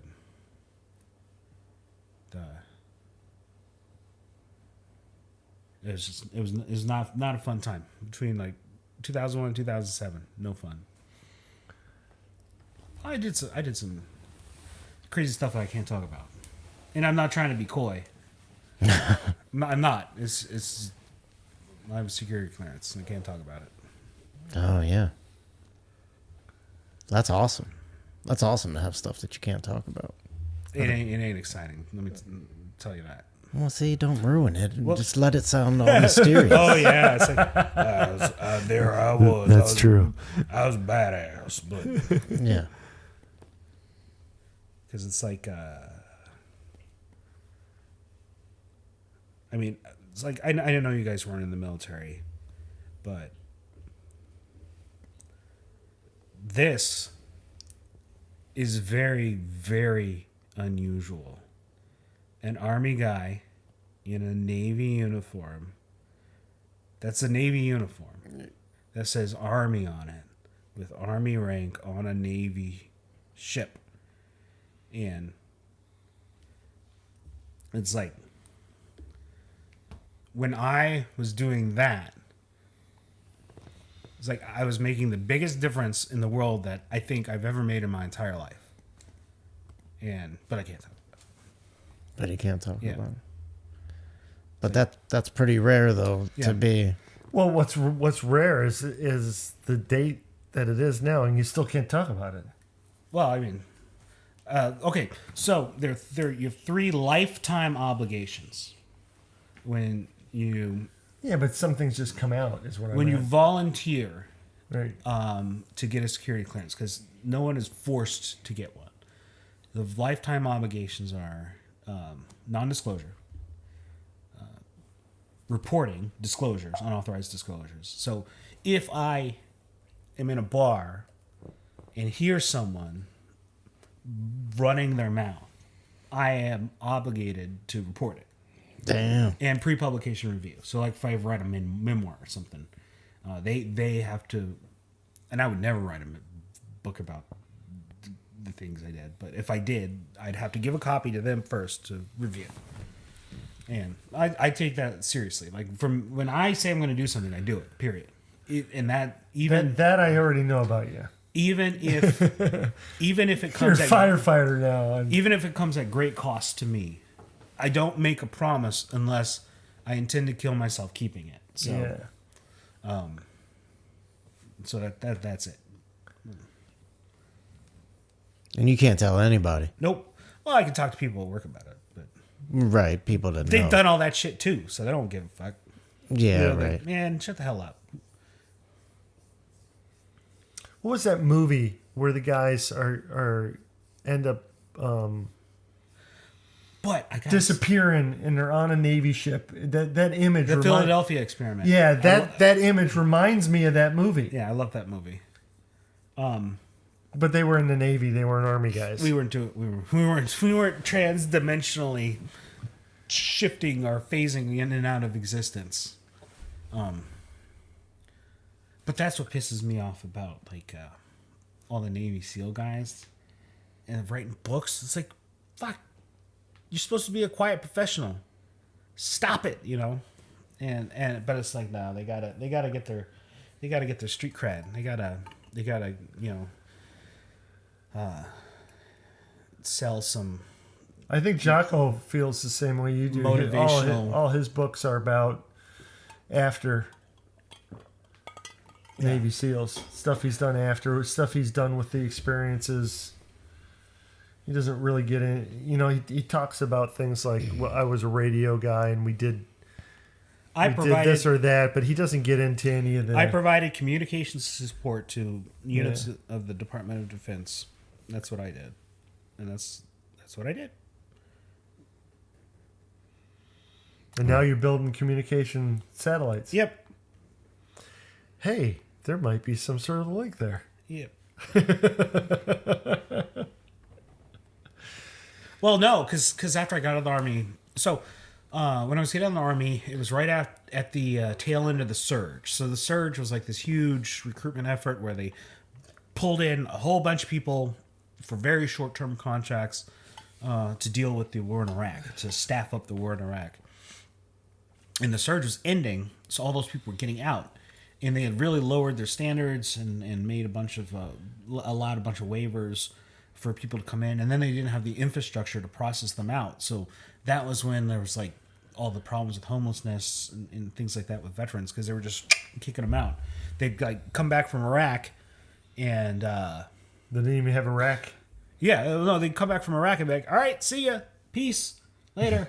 Nowhere to stay, Yeah. nothing to do. Yeah. No job. So when I was getting out, it was after like that process had started, and they were like, and so they gave me like all these personality tests and things to like try to steer me in the direction that I already knew what I was gonna do, but I took them anyways. But they just affirmed what I knew, and so I got out and went to school and got a degree in computer science. But what I didn't know is that I loved learning computer science. I love learning how to program. I love learning how to solve all the problems that you have to solve. But I hated being a programmer. Like I need something to touch, you know? You need to make physical objects. Yeah, you can't touch a computer program. So that's when I got I worked for a couple of years and finished the degree while working full time, and then I started that job. I just walked into work one day and they're like, all right, I've graduated, and they're like, holy shit, that's great. We got a position over here for you as a software engineer. And it took me about 6 months to realize, it wasn't for me. Yeah, you were telling me this one day after And yoga. We were talking about it. I like it's a good story. yeah, I mean, I just got to have something at the end of the day to point to. And you can't point to a hard drive. It's like, Have you ever done toolpath programming? Toolpath? It's G-code. Yeah, G-code. So you end up with a part. Yeah.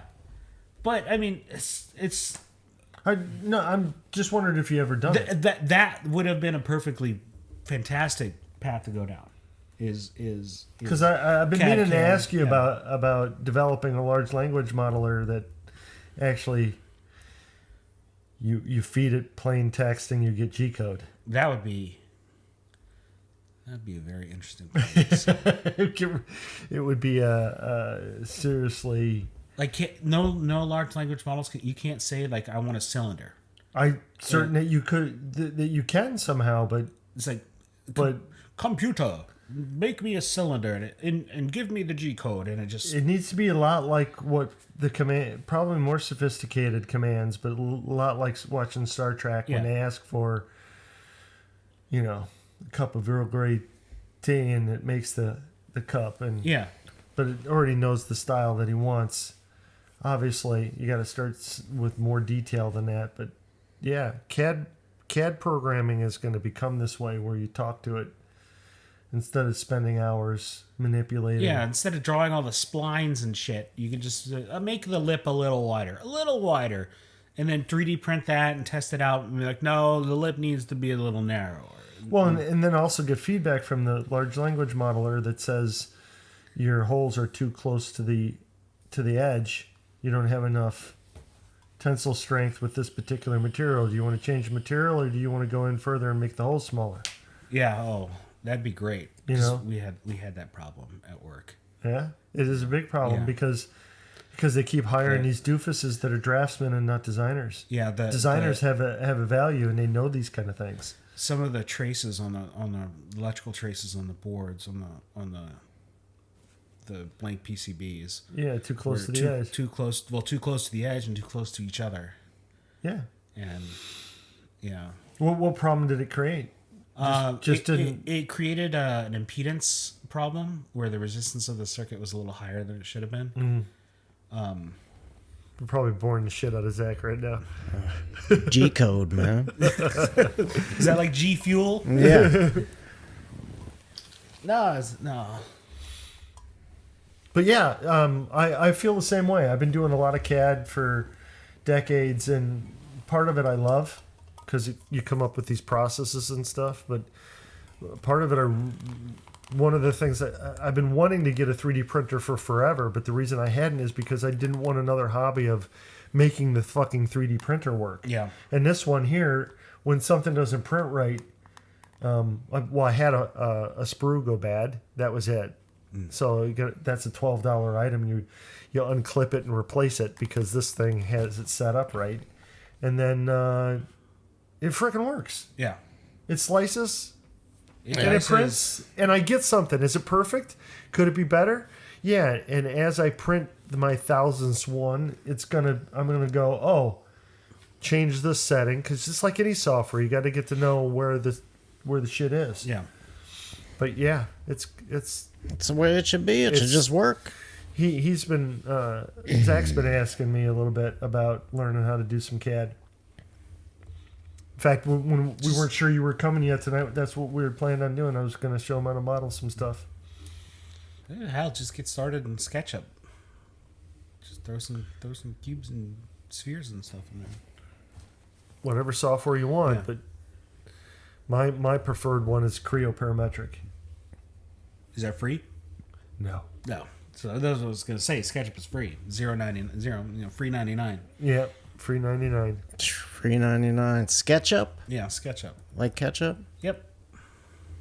So you were in the Army until 2007, Yeah. when you only planned on being in there for 4 years. Yeah. How did that happen? Well, because I started out as an infantryman, and then I did not. You scored too high in the IQ test, didn't you? Well, no. I scored very high. Not too high. There's no such thing as too high. No, I just Well, I mean, high enough they sucked you in. they were going to stop loss me, and it was just a whole shitstorm going on. Explain stop loss. Stop loss is when they don't let you get out. Like I signed up for 4 years, and at the end of my 4 years, it's like, all right, time to get out. And they're like, nope, there's a war on. You're staying in, because when you sign up for 4 years, what you're actually signing up for is 6 years. You're signing up for the regular tour and then your individual ready reserve portion, and So they have an option on you. so yeah, they're like They need you. yeah, if they need you, they can keep you, and so You were already trained, so they could keep you. yeah, and I was like, but they were like, if you want to go into military intelligence, you can stop being an infantryman. And I was sitting in the barracks And you you tested high enough. I loved being an infantryman because it was so easy. It's like everyone's like, no, it's the tough. It's tough. It's hard. It's blah blah blah. No, it's easy because you don't have to think. You just execute. You just do.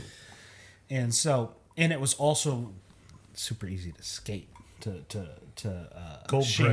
gold brick, yeah. And well, I was like, I've explained gold brick to Zach, but I want to hear your definition of it. My definition of gold brick is working very, very hard to do nothing. Moving salt shakers together on one table during KP, and then spreading them back out again, and then moving them back together, and then moving them back out. Okay, so it looks like you're doing something, but if somebody was really watching you, you're not doing anything. The first taste of gold bricking that I had was in basic training, and you had to do KP. You had to work at the kitchens, and you could wash dishes or serve food or help prepare the food or unload at the loading dock. And I would choose to unload at the loading dock every time because we got deliveries every day, and the trucks would come at a random time, so we just sit out there and wait for the truck. And then I would usually it would take a while to unload the truck, but I would work my ass off loading the truck as quickly as possible, unloading the truck as quickly as possible. And then I would stack all of the crates and pallets, milk crates, up and build a bunker. And then I would go inside the bunker and just sit there and sleep for like 3 hours until they came looking for me. And so it was working very hard to unload the truck. Did they wake you up? Well, another one of the soldiers would come looking. Another one of the recruits would come looking for me. So it's like, what the fuck are you doing, man? Get up! And it's like, well, I'm sleeping here, and so that's what gold bricking is. It's work. It's putting a little effort to do nothing. Yeah. And it's super easy to do that in the infantry, especially with me. I could type, and even like the officers who were college graduates and didn't know how to type. And so one day I had my clunky 1999 laptop in the company area, and I was because in middle school I took 2 years of typing because all of the students in the typing class were girls, and so I took 2 years of typing. Yeah, I got really good at typing. I mean, I could at one time type like 130 words a minute. God damn, that's a lot of words. Yeah. Well, the only reason you can't really go much higher is because that's the keyboard's lined up so that you can't go much faster than that. I mean, you physically can't get your finger. They seriously did that because of the mechanical keyboards. But I could type, and so as an infantryman who could type and who could use computers and could read. Like, I remember they let me get out of going to the field because they could hand me a TM, a technical manual on something. I could read it, and then I could do what was in the manual. And one of the jobs that we had to do was we had to fill in the encryption in all the radios. And it was a pretty complicated process. You have your box with the encryption in it, and you have a cable, and you had to set the radio to the right settings and push the right keys on the thing. And so it was a multi-step process, but no one it's like they didn't want to or couldn't learn how to do it. And I just paged through the books like, yeah, I can do that. and so they're like, all right, go fill every radio in the battalion. And so there were hundreds of radios. Changed the encryption keys in all the radios. I'm like, okay. And everyone else was out in the rain, getting, trudging through the mud. And I was like in offices, in company buildings, just changing all the keys in the radio. This is kind of like an analogy for my entire fucking career. Yeah. Seriously. not overly complicated shit, but sophisticated stuff that Yeah. that needed to get done that nobody else really wanted to do, There you go. That's it. and Kept you out of the fucking mud. Yeah. then actually learn how to do it well too, like all the shortcuts. Yeah. And but yeah, So what year was that? Oh, that was early on. That was 99, 2000, before 9/11. But after I switched to military intelligence, then I got to do a whole bunch of cool stuff. Just because I'm, I don't like to toot my own horn, but I learned things extremely quickly. Like I learned Chinese. You learned Chinese? Yeah. When I was in the Army, I learned Chinese. And everyone else in class was struggling and going to study hall. And for me, it was easy. For me, it was fantastic. It was like being in heaven, because I just sat in a classroom, listening to a teacher talk, and then I'd go downtown Monterey and drink all night. But the It reminds me of this guy I went to high school with, who barely ever showed up to class, and he'd come to the tests on the last day, and he'd fucking ace them all of the time. Yeah. And That dude. But I gotta be honest, it sounds great, but I'm not sure I'd want to be you, because there's so many options in life, because you can just pick up anything. Do you still speak Chinese? You know what I mean? EDN. Yeah. Smart ass. In other words, well enough. Yeah, I could order. I could ask Cabby to take me somewhere. I can order a meal. You can go to the Chinese food restaurant on New Year's, that Christmas Day, and order. I go to a Chinese restaurant and start speaking Chinese. People, they freak out. They're like, "Oh my god, Sao Gao," so that's great. And I'm very, very good at. I'm not too good at reading anymore, just because I've forgotten what so many of the characters mean. But I'm still very, very, very good at listening. So I've been in elevators, just eavesdropping on wild conversations. They're talking about you? Like when I lived in Hawaii, there are a lot of Chinese people in Hawaii. Are they talking about you? Oh no! Like I was. They're just having private conversations if you can't understand. I was in an elevator, and two women were arguing about beating up their alcoholic mother. Yeah, they're like, it's like, the old bitch is drunk again. It's like, we should just kick the shit out of her. And, like, God damn, you're talking about but yeah. But yeah, then I got out in school. I started working immediately, and started out as a tech writer. And it was good because that's nice, easy work being a tech writer. Just write. I mean, writing's always come easy to me, but then I went to school, got to do. Well, it sounds to me like you'd be into like boiling it down too, right? Yeah. Technical writing is about taking. I mean, one of the things that my teacher showed me was the same paragraph that's written in English, written in Russian, was 4 pages long, and it meant the same thing. What is tech writing? Is it technical writing is writing nonfiction reference materials. It's writing.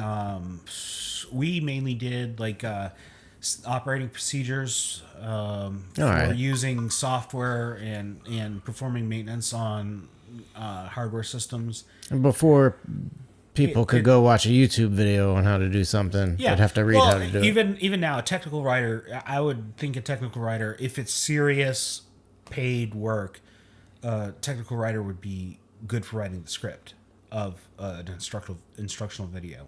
And that it actually helped me out when I was teaching, system administration and network engineering and things like that, because I knew I had learned how to use like Microsoft Word like an expert, like templates and everything. So I could make class materials very, very quickly. And I learned how to write in an active voice, how to write in a manner so that when you're giving instructions, the instructions are extremely clear and not vague at all. And so it's just boring, mindless work. You're like, okay, that sounds too familiar, that's too casual, that's written in a passive voice. Fix that. You get rid of a lot of the fluff. It's Yeah. like boiling it down to do Yeah. IKEA furniture without. People don't like to read. Yeah. They fucking hate to read, right? And so what they want is 3 words. And some people write it down for the first time. It'll be like 2 sentences when you could do it in a 4-word sentence and get the same meaning out. Yeah. Yeah. It's one of the It's things like that I large get- language modelers are going to actually be really good at is helping with technical writing. And I would get drafts like to open the window, click on File, then click on Open, and then click the OK button and scroll down, and it was like, no, click 1, click File, 2, click New, 3, type in file name, 4, click OK. You just shrinking down. Most importantly, what he did is he reduced it to a bullet list where Yeah. you can actually find what number you're at Yeah. without having to go through a paragraph Yeah. to figure out where the fuck you were the last time that you. So you read a paragraph and you get to the point where you're at in the software and you take your eyes away, and now you got to go and read the entire paragraph to get back to that spot again. Yeah. And the way he did it was, I was at bullet 3. Yeah. Yeah. Makes sense. The problem is that you probably run into this problem. You get managers that their Obsessed with job, word count. yeah, We wrote 4,700 words. right. And when they read your bullet list, Yeah. they're like, "Can't you be more descriptive?" Yeah. They haven't even tried to use it, and they're Right, critiquing it as if it would be better if it was in a paragraph form. Like, I'm used to sitting here and reading for an hour in a meeting, when it could all be in an outline that you could have read in 5 minutes. I'm battling that all the time with. Yeah, no, it's They want me to build training for the users that the users would use, that they would like to read, yeah. and those are 2 different things. But at least I'm getting to the point where I can start to. I've finally figured out. It took me a long time to figure it out, but I finally figured out that it's my obligation to teach them that, not their obligation to finally get it without me teaching them that. Yeah. Something tells me you're pretty good at that, like being convincing in a I managing up way. managing expectations. Yeah, I've always had a fantastic relationship with my managers. Why do you think that is? I don't know, because it's like I don't particularly respect authority at all. But I don't know. I always do the job. I always make them look good. I always know what I need to do to make them look good, and then I do that. Yeah, that's why I like you. 100%. 100%. Yeah. But no, yeah. Yeah, I have a feeling I'm a little bit more abrasive than you are. I mean, I just I'm not aiming for that. It's just the way.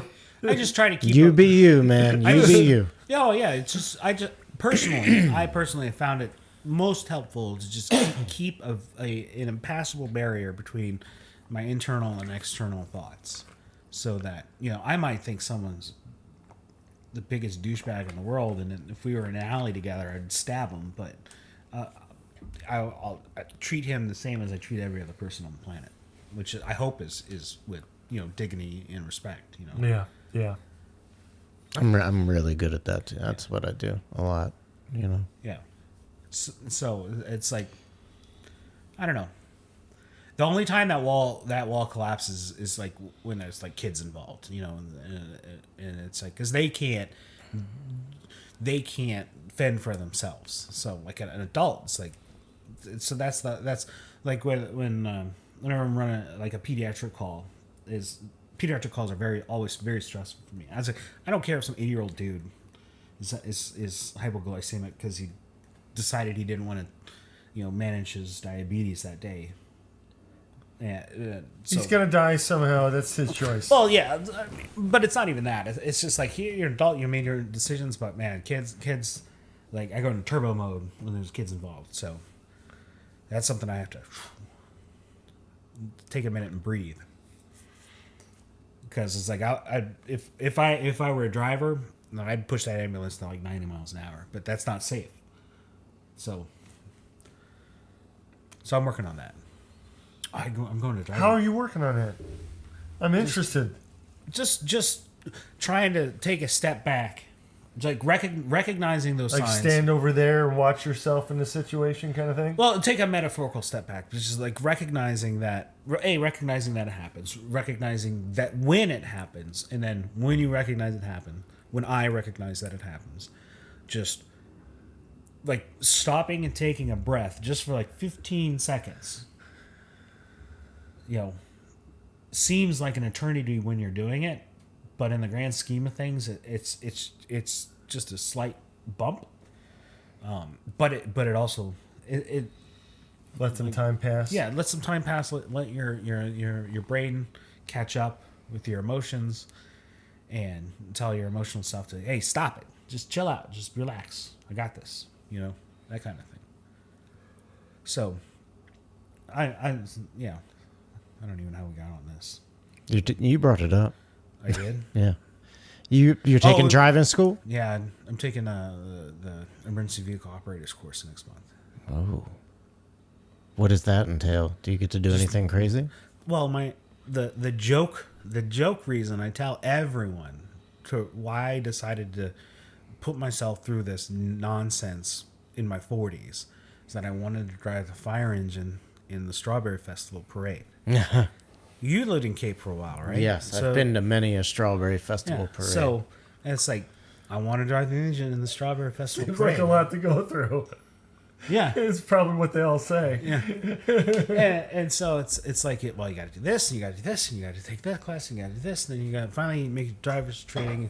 And I'm doing driver's training in May, which is not next month. It's month after next, which is too late for this year's Strawberry Festival parade. So I'll get the driver's training done, and I'll hopefully be able to drive in next year's Strawberry Festival. All right. Yeah.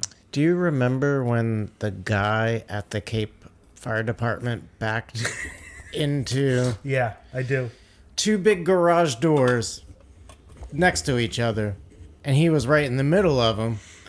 So, from what I understand, he looked at this window and saw open door. He looked at this window, saw open door, and didn't realize there's a huge column of brick in between the two. Did he Right? knock the whole column down? Backed and destroyed the column. The building almost collapsed. There's no joke. It was How condemned. fast was he going? It's He's just backing up. 8-ton truck just slowly backing into a brick wall, a brick column. The brick column is just gonna fall over. Is that guy still there? No. No. Did he ever drive again? I don't know. He was a career paid firefighter. He was like a professional firefighter. Like, no volunteers ever crashed one of the vehicles, and 2 paid professional firefighters have wrecked department. They get too comfortable. Yeah. Okay, I need explanation on like the difference. So there's paid and there's volunteer. Yeah. So a long time ago, there were no firefighters. Yeah. And then volunteers started banding in Anne Arundel County. All different kinds of systems everywhere else. But in Anne Arundel County, volunteers started banding together and forming companies that served their local communities. And then the public was like, hey, this is a great idea. We need more of these. But you can only get so many bodies from volunteers. And you can't get people during the day because everyone's at work. And, holidays are a bitch because Right. everyone wants to be out partying on New Year's. So they started the professional firefighters to supplement the volunteers. And slowly over time, the balance has gone from almost all volunteers and only a few professionals to about half and half. Okay. And there are some fire departments in the county that are all paid just because the surrounding community is too old or to support having enough volunteers to keep the lights on.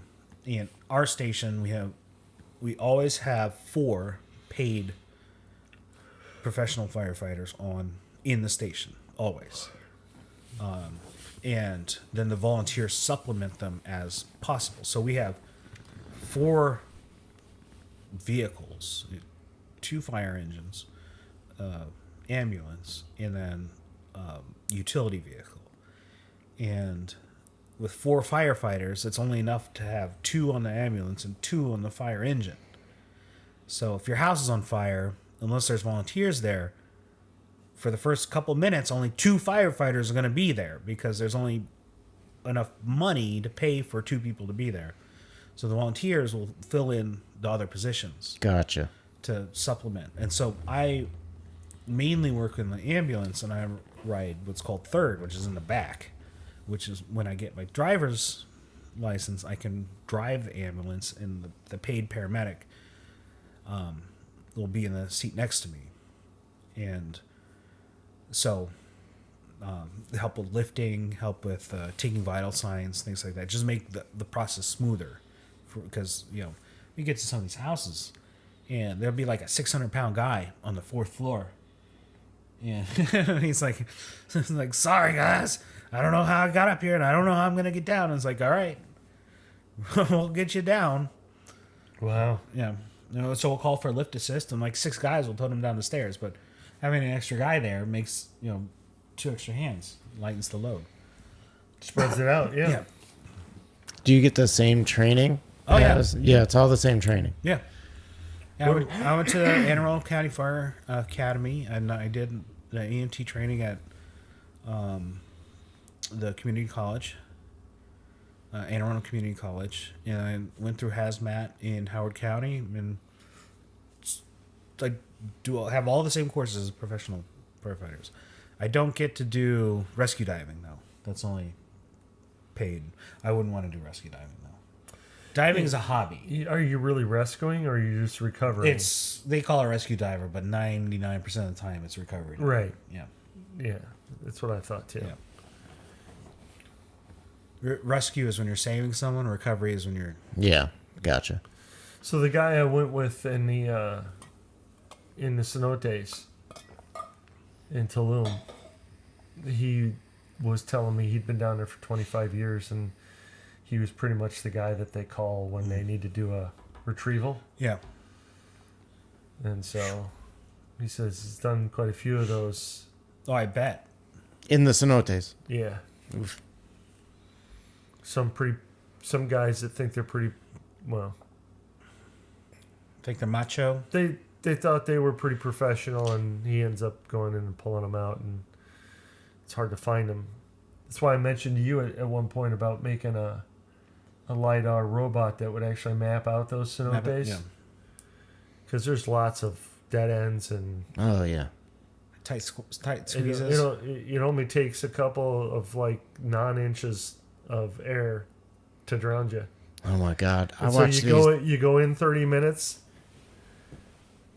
There's no, like, learning to dive. You go down, you go straight back up to get out. Here, you got to go out 30 minutes to get out. Yeah, You were going to say? fuck that. I've been watching these crazy videos about these cave, what do they call them? Cave climbers, or like these people. Spelunking? Spelunking. These guys that go in these, like, Oh, yeah, they get wedged in there? they get wedged in Yeah. there, and like they're just thinking, oh, I'm gonna go a little bit further, and it's gonna be this opening into this huge section of cave, and it's not. Yeah. And they get like wedged in there, and like, You're talking about the one that died recently? well, there's where he thought he was going through this. He thought he was going to go drop down into this other area, and he was mistaken about where he was at. yeah, and he was like upside down. And But you get so disoriented, you don't know that you're upside down anymore, and like Like that shit sounds terrifying. I just to don't. Me. I don't get it. I don't get it. Yeah, I don't rush? get. Yeah, the rush. It's like because it's like I'm not afraid. I'm not afraid. I'm not claustrophobic. I'm not afraid of heights. There are very few things on Earth that I'm genuinely afraid of. So I don't have a problem with going into the cave. I don't know. Like, if I was in there, I wouldn't be scared and I wouldn't be thrilled. I would just be annoyed. I'd be pissed off. Why am I in this goddamn cave? And I don't understand. I don't understand the brain of someone who gets excitement about being in a dark ass dank cave, cold, and they're all cold. Oh. I don't get it. I think I can understand mountaineers. I can understand rappelling. I can understand skydiving. I can understand wakeboarding. I can understand motorcycle racing. Not caving. I think I like the idea of caving, but not Extreme. not caving. like what you're talking about. And But I to like your point, I caves. think I've been to Mammoth Cave. I think it's about exploring something that, like, they found this place where they obviously human beings before they had candles even yeah, had taken their dead back into, yeah, and they had to feel there's no light back there. There's no light back there at all. Yeah, and they took their dead back there, and so there's piles of bones and shit. It was the graveyard. So yeah, like being somewhere that like no one's been in either ever or for thousands and thousands of years. Like maybe that's the draw. yeah. I tend to agree with you more than I disagree, though. It's just I like- actually don't disagree with you at all, but I can get it a little bit of like the thrill of like going through a cave and discovering all of these little biospheres. Well, I understand that, like going into a cave system and you're like in the cavern and there's species of bats and there's like these fungus you've never seen before and like bugs that have maybe been isolated glowworms or something like that. for hundreds of thousands of years and have evolutionarily diverged. And you can name that species because you discovered it. But I would be in that room and I'd see that little slit, that 8.5 inch tall slit, and I'd be like, nope, not going in there. I'll be out here with all the bugs Yeah, and the fungus. you'd be like totally fine not Yeah, going in there. Yeah. Look at these stalactites. Look at these crystals. I agree with not climbing into the thing where you can't turn your Yeah. head back this way, because the only way your head fits through the crack Yeah. is if you're sideways. Yeah. And then you're like, but it's only 4 feet and you're 6 feet long. I'm like, yeah, but after I'm 3 feet in, I can no longer extract myself out back that way. Yeah. Yeah. So no. So you're saying if there was some guy with you and was like, "What are you, a pussy? You're not gonna go in there?" You'd be like, "Yep, I'm a Yeah. pussy. Yeah. Yep. Oh yeah. Yep, that's me." 100%. Me too. 100%. Yeah. It's like I'll jump off airplanes. Out of airplanes. I'll jump off high dives. Have you? I did that. Have you yeah. jumped out of airplanes? Yeah. And I love high dives. I absolutely love high dives. There's a high dive in Bali. Oh man, it was spectacular. It was right on the. I was surprised you didn't get somebody videoing you from it, because you Instagrammed about it, but Yeah. you never showed yourself jumping off of it. Well, there's a picture of me in the air. Is there? Yeah. That blob is me Okay. flying through the air. But it was great. I want to go back there so bad. What did you like about it the most? I liked the weather. The weather's spectacular the entire time we were there. I liked the people. Yeah. People are extraordinarily nice. I liked there was all these temples everywhere. Everywhere there's a temple. And the Buddhist? Balinese are pretty religious. Yeah, they're all. I think it's a specific version of Buddha, like a sect of Buddha. I don't know. I don't know about Buddhism. I'm not a Buddhist. But they give offerings. So you'd be walking down the street and there'd be like a little basket made out of grass and be full of some flowers and some like berries and stuff. And when I got there, it's like, what's that? It's like, oh, it's every day they would like put out a basket as an offering. And the scuba diving is spectacular. Snorkeling is spectacular. It's just a generally nice place. I can see why so many people want to live there, which is making the locals angry. But I would love to go visit. Is it making them angry? Well, they're pricing them out of places. Because they are poor. Indonesia in general, and Bali in particular, it's just... I got the feeling when I went to Cozumel, which is, I'm not comparing the two, but there's got to be some similarity as far as money-wise. Yeah. The hotel I stayed at actually had local vendors come into a certain area and set up shop every night. Yeah. And they had little vending places. And this guy sold me this mask, and I felt bad, but I wanted I was kind of being a dick about it. I wanted this particular mask, but I wanted a larger one. And he said, "Well, I have one of those, but I don't have it here." And I said, "Well, that's the one I want." Mm. And he literally got in his car and drove back to his house and got it and came back. So we were at the port to go from Lombok to a smaller outlying island, and there was a ferry we had to take. Yeah. And I had run out of cash. And I needed to find an ATM that would take my card. And so I tried the ATM there at the port, and it didn't work. And one of the port workers was like, "All right, Mr. Jacob, come with me." And took me on a 30-minute trip to like 4 different ATMs on the back of his moped before we got to one that would work and I could get some cash out. Just like, could you imagine being at the Amtrak station in New Carrollton and your ATM card doesn't work and you go up to one of the people at the counter and you're like, "Can you take me to an ATM?" They'd be like, "No, go fuck yourself." And this guy, I didn't even ask. I told him, it's like, my debit card's not working. I need to find an ATM. Do you know where the nearest one is? And he was like, "Get on my moped."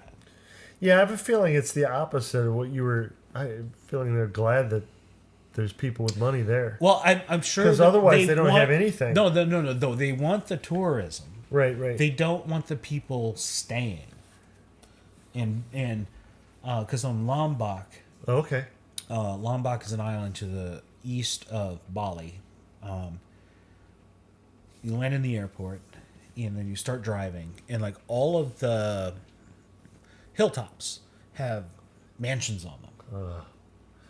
They don't want those people staying. Yeah, they don't want those people staying. It's like visitors come, guys, enjoy the nature, level. Enjoy the beaches. Yeah, they don't want the great. Tony Robbins moving in. Yeah, they don't. Tony fucking Robbins. They just don't want people buying up all the land. Yeah. And driving up all the prices because they got to live there too, you know. Yeah. Yeah. No, I get it. And I understand.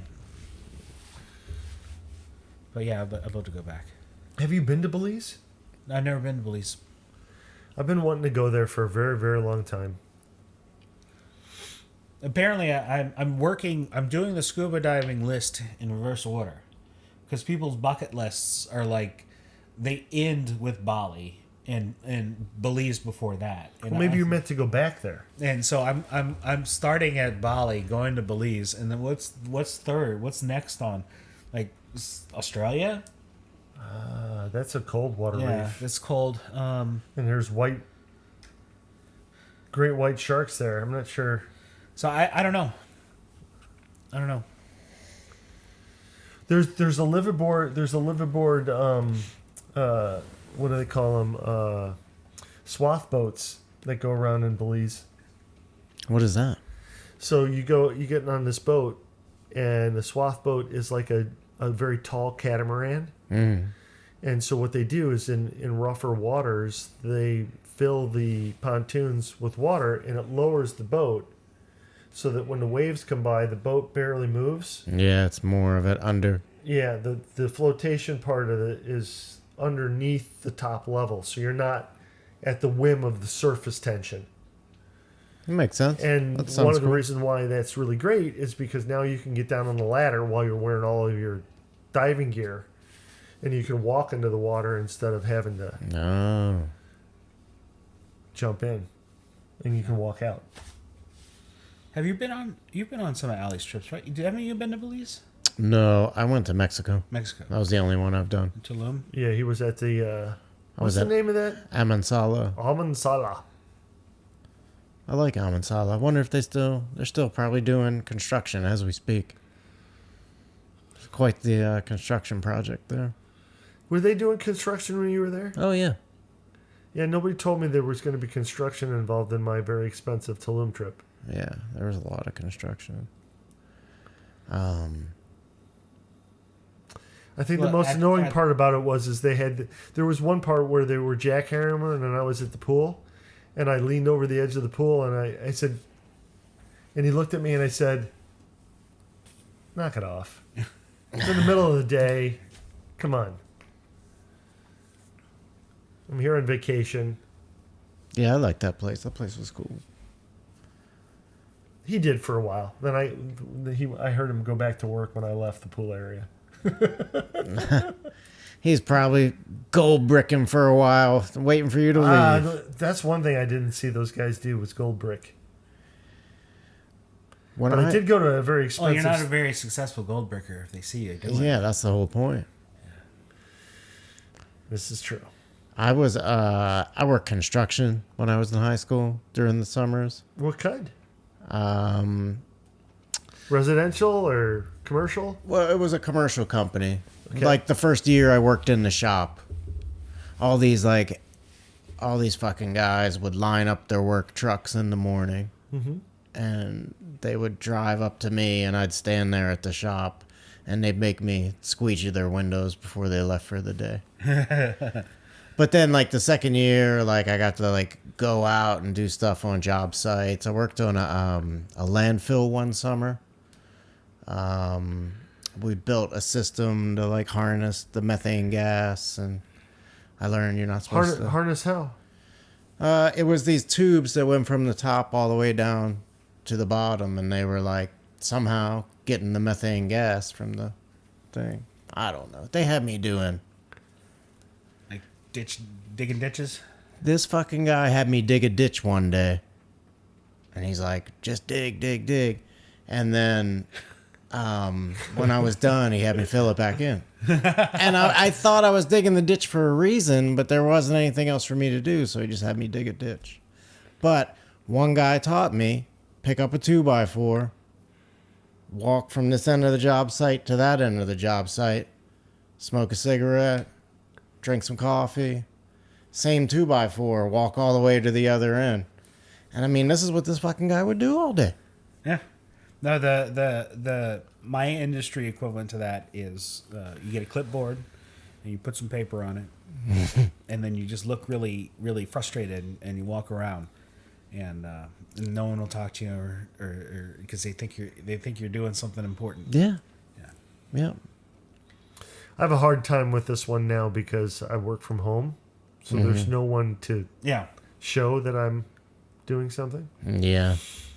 So, but I do a lot of phone calls, and I pick up when they call.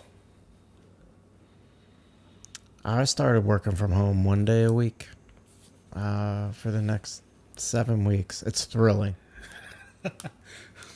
Zoom calls and all that. And it's like a 4-hour meeting and then another meeting, training. And Are you cold plunging in the middle of these?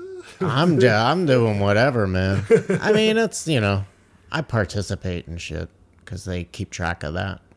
They put you into like breakout groups with people. So I hate that so much. it's kind of interesting just because I've never really done it. I'm glad I only have to do it for 7 more weeks. Is it like part of a training thing or something? Yeah, it's all, they train you on all like the kind of like regulatory shit, but it's like anything. You learn by doing it, You learn what to do when the power goes out, when the power actually goes out. Yeah. Not from a class. Not in a classroom, you know what I mean? So listen to this. I'm working at Smith's Detection. That's the company, in case I've heard that name somewhere. They make all the scanners at the airport. Okay. That you put your shit through. Maybe not all of them, but a lot of them. Anyway, so I'm working there, and we go into this mandatory meeting about you know, emergency stuff that might happen at the power went out or something like that. And they're like, we have a whole bunch of, you're going to love this as a firefighter. We have a whole bunch of these fire extinguishers all over, but none of you guys have been shown how to use them. So if there's a fire, you just leave. You're not allowed to use the fire extinguishers. And I said, I raised my hand. I said, so if my teammate right next to me happens to be on fire, I'm not allowed to help? Is that what you're fucking telling me? Because I'm going to put my teammate out with that fire extinguisher if that's what happens. A lot of people don't realize this, but fire extinguishers are fantastic. You can do a lot with a fire extinguisher. Like, everyone thinks, oh, you gotta have an engine and hoses and nozzles, but if your kitchen is on fire, there's a pretty good chance that the first guy in the door is going to be carrying a water can, and he's gonna, and unless the fire is fully involved, he's gonna try to put it out with the water can, because there's no reason to ruin and wreck your house. Yeah. Spraying 130 gallons a minute. Yeah. If water can do it. And so all the fire engines have water cans on them. And if the fire, if you can't see it from the outside, fire can. I don't know if you can tell, but I'm still pissed about them telling us not to use the fire extinguisher. That's ridiculous, because you can get. It's irresponsible. It's beyond ridiculous. You can get companies. My company has done simulator days where they have a person come out and there's a propane fire and a fire extinguisher hooked up to a hose so it doesn't run out, and you practice pulling the pin, squeezing the nozzle just to feel what it feels like. So this is a British company that bought this company, and they literally did not give raises until people quit. They had, so the cheaper thing to do Raises are always cheaper was than what they did. No, the spending no money, cheaper thing to do was to not train people on how to use a fire extinguisher. It really explains the problem that we have with incentives. And another Governments need to understand that if it incentives, possibility is to incentivize people to do things evil, they're gonna do it. they're gonna fucking do it every time. And what a lot of people don't know about fires is that almost no one burns to death. No, you starve to death afterward trying to heal from it. Everyone who dies in the vast, overwhelming, it is so rare that it's irrelevant to die from burning. You die of smoke inhalation. Oh, okay. And then you burn, but you're already dead. So, but smoke inhalation, You get somewhere where you're not going to burn, but you can't breathe. So then you die, and then you burn up with the rest of the fire. Yeah. 99.9% of the time. So if there's a fire in an office building, there's a very good chance that you can't even see the fire, but it's making smoke and crowding out the oxygen and filling your lungs up with hydrogen cyanide. And you die. A lot of people die from cyanide poisoning, from burning like polyester, nylon, like carpets in every office building. So it's important to use the extinguisher to knock down even if you can't put out the fire, if you just turn it down a little bit, that keeps all the shit out of the air so you don't suffocate. This is one of the first places where I really started to interface with a company that had a lot. The HR department was just a nightmare. So that's one thing I love about the company I work for. It's like they genuinely, like my boss genuinely cares about me. He does. He does. It's just the way it is. And it's like, if his boss's boss said, "Hey, you need to fire that guy," he'd be like, "I'm not firing anyone. We'll figure something out," because we're a pretty autonomous and independent part of our company. Yeah. And that'll be hard to leave. I know working for the big A ain't like that. Whole Foods for years had a very strong culture of just that. I mean, Yeah. it was like the people that I grew up working with, we were like family, you know? Yeah. Who's And the asshole that sold you guys out? And I mean, it's still to a certain extent, we try to kind of hang on to that, but it's just, No, you're being Amazoned. yeah, you can tell we're serving, you know, something machine. else now. A stock price, Yeah. you know. Have either of you guys seen the movie? Who's in it? One of the guys from Monty Python, and then Robert De Niro's in it. It's called Brazil. That's my favorite Oh, movie yeah. of all time. Brazil. It is? Yeah. Yeah. Brazil is my favorite movie of all time. Yeah, Brazil is crazy. Yeah, that's cool that you guys. Yeah. We're gonna have to get together and watch it some night. I believe, I don't know, I might have the Criterion collection. Yeah. I have the Criterion version. Didn't you tell me you didn't like Monty Python now? Oh no, I love Monty Python. I don't like Monty Python. Whoever's You're the one. I don't like Monty Python, But but I you like like- Brazil. But you realize the dentist is the guy from Monty Python. Yeah. I mean, I've seen the guys from Monty Python and other stuff. I don't like the actual Monty Python movies. Okay. But Brazil, Not even Life of Brian. No. It's fine. just- That's it's just fine. not- it's That's just not for fine. me. That's fine. It's just not for me. I understand. There's the whole. How about History of the World Part 1? There's a whole bunch of shit. That's Mel Brooks. I love Mel Brooks. I don't like Mel Brooks either. Spaceballs. Come on. Spaceballs has a special place in my heart. Yeah. Don't because be a major asshole. my dad had 2 screen used props from Spaceballs. Oh, cool. He had Dot's head, Okay. and he had the suit that Mel Brooks wore. That was the backwards suit. Okay. When he looked down and said, "How come nobody told me my ass was so big?" Yeah. So it was like a backwards suit. Yeah. President Scrooged. Yeah, I think that was it. President, yeah. But anyway, Mel Brooks, it's just the humor. It just doesn't click with me. You don't like Blazing Saddles? Everybody talks about that movie like it's the greatest fucking movie ever made, and I watch it. It's decent. It was groundbreaking at the time. I don't like I the love ending of Blazing Saddles. I think it's a cheap cop out. What happens at the end? I can't even remember. What happens at the end is that they bust out of the movie Blazing Saddles onto the studio lot, and there's like a big pie fight in the cafeteria, and it just ends. Yeah, It's like They go into the gay guys dancing. the gay that was implied. That wasn't explicitly. I don't think.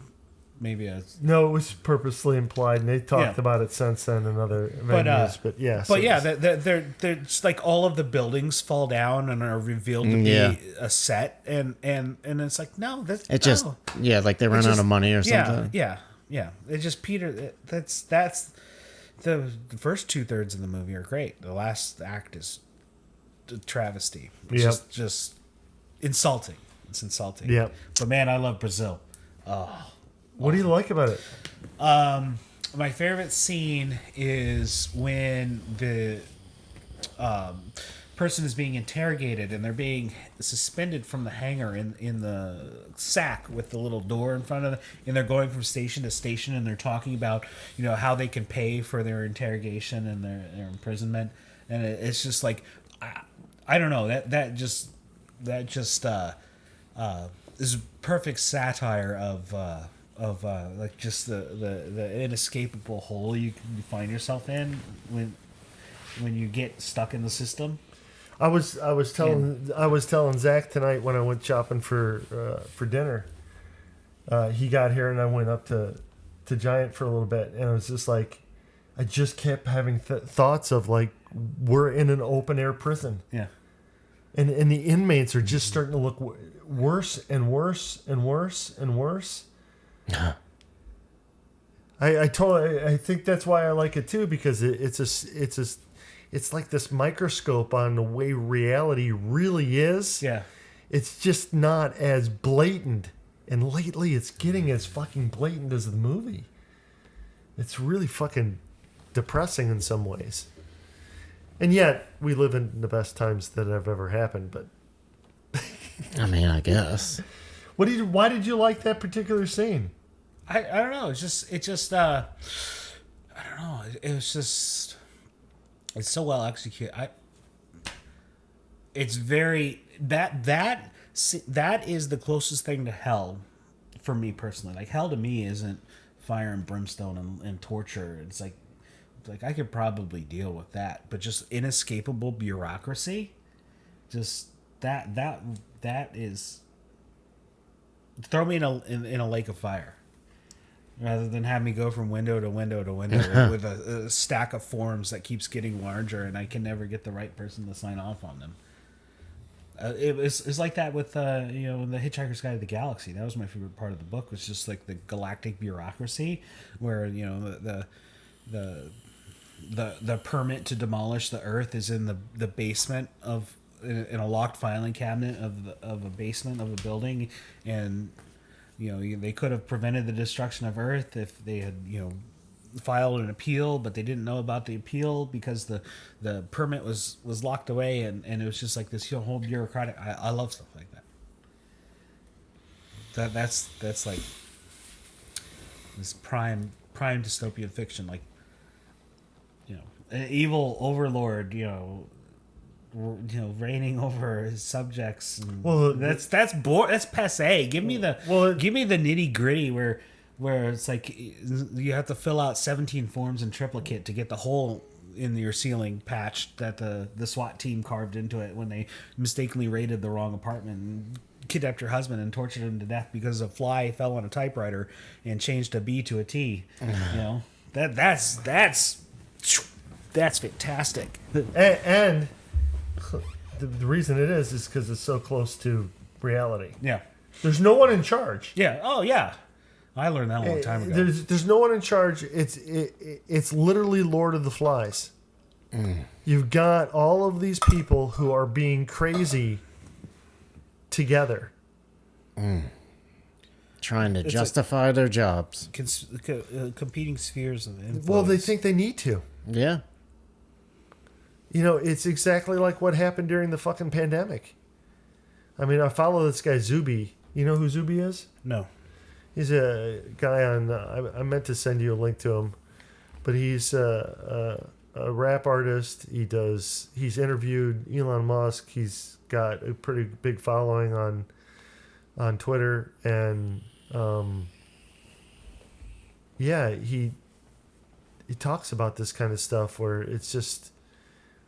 What did he put? He posted last week. Absolutely everybody showed who they really were during the pandemic. And I was like, well, yeah, that's true. Yeah. Like. I didn't have that hard a time during the lockdown. It's like, well, I wasn't locked down. I had that letter from the good old Department of Defense saying I was an essential worker, but Were you still going to work? yeah, I'm still going to work. Business as usual. The gears of war take a long time to stop turning, man. It's like, I worked through the whole thing too. yeah. I loved it. I honestly, like, I feel bad. I remember driving to work. Do you go up Ritchie Highway or you go up 97? Both. I remember driving up 97 on my way to work, like in April, May, June, July, 100 miles an hour. 100 miles an hour up 97. Not joking at all. 100 miles an hour, not a single other car on the road. And it was great. I loved it. Yeah. And then traffic came back and I'd be like, what is this bullshit?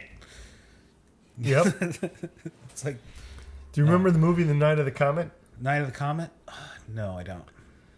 Where the ventilation system was open for all the scientists that were in a bunker to protect themselves from the Night of the Comet, and they got partly.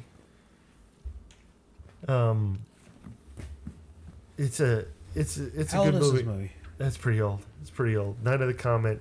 Sounds like a It's Twilight Zone. It's an old zombies movie, and there's different people that got caught in like where there was no ventilation when the comet came over, and Oh, I saw this back in the 80s. yeah, when they lived and whatnot, but Night of the Comet, and then all these scientists are trying to get these young kids to come to them so they can steal the brain fluid so that they can cure themselves because they were stupid enough to leave the ventilation system partially open. So they're slowly turning into zombies.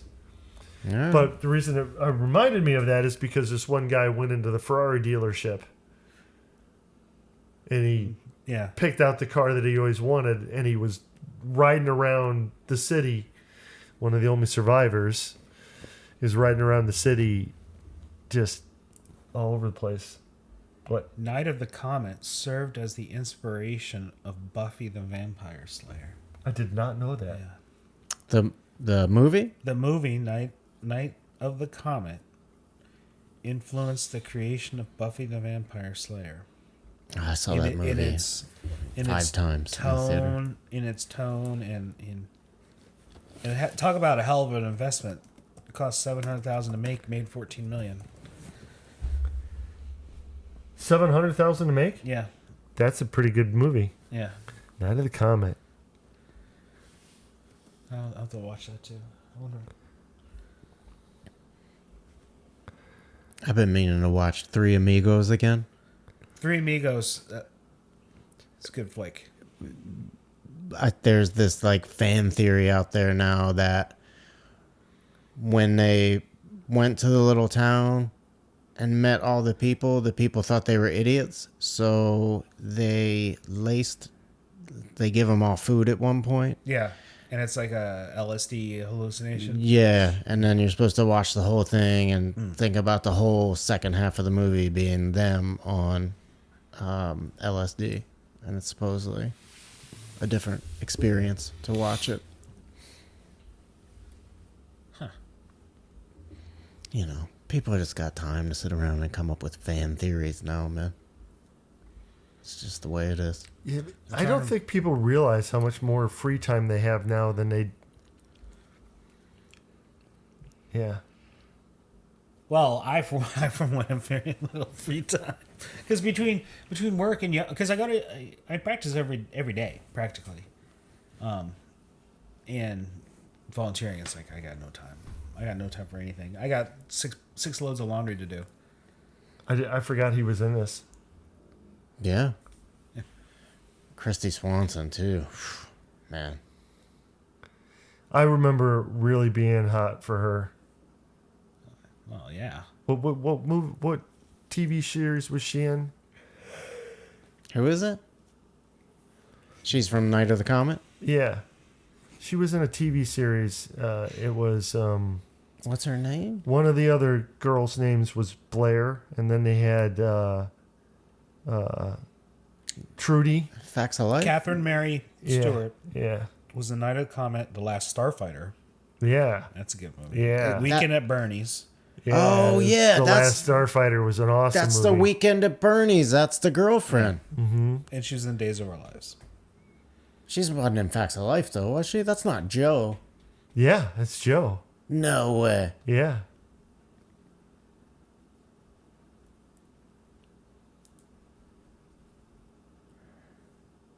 Facts of Life was a spinoff of what show?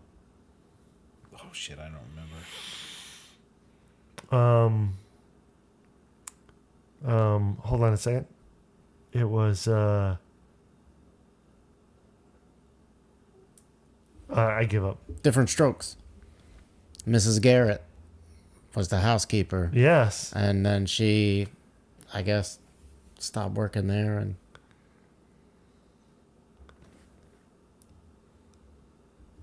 Oh, I forgot to fix the audio.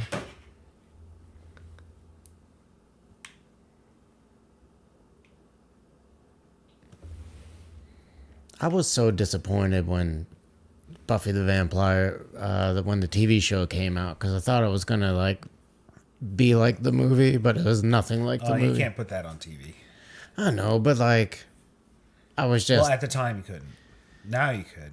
I was just disappointed. I'm like, oh man, because I loved that movie so much. Oh, you have as many HomePods as I do.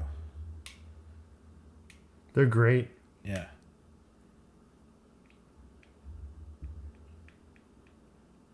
It's not playing now. But remember the 80s hair?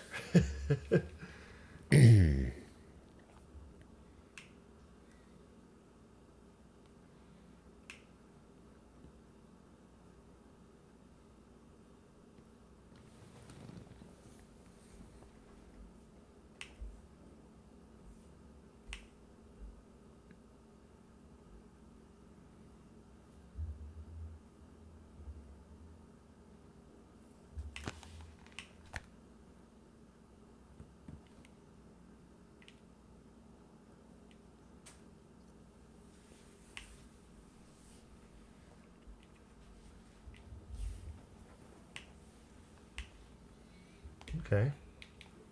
I'm gonna have to leave soon, Okay. but I'm super excited about my handstands. I am too. Yeah. I think that with just a little more practice, a little more. The only problem is that I can only practice them in the studio, in one specific spot, that back wall, the next to the exit door, because,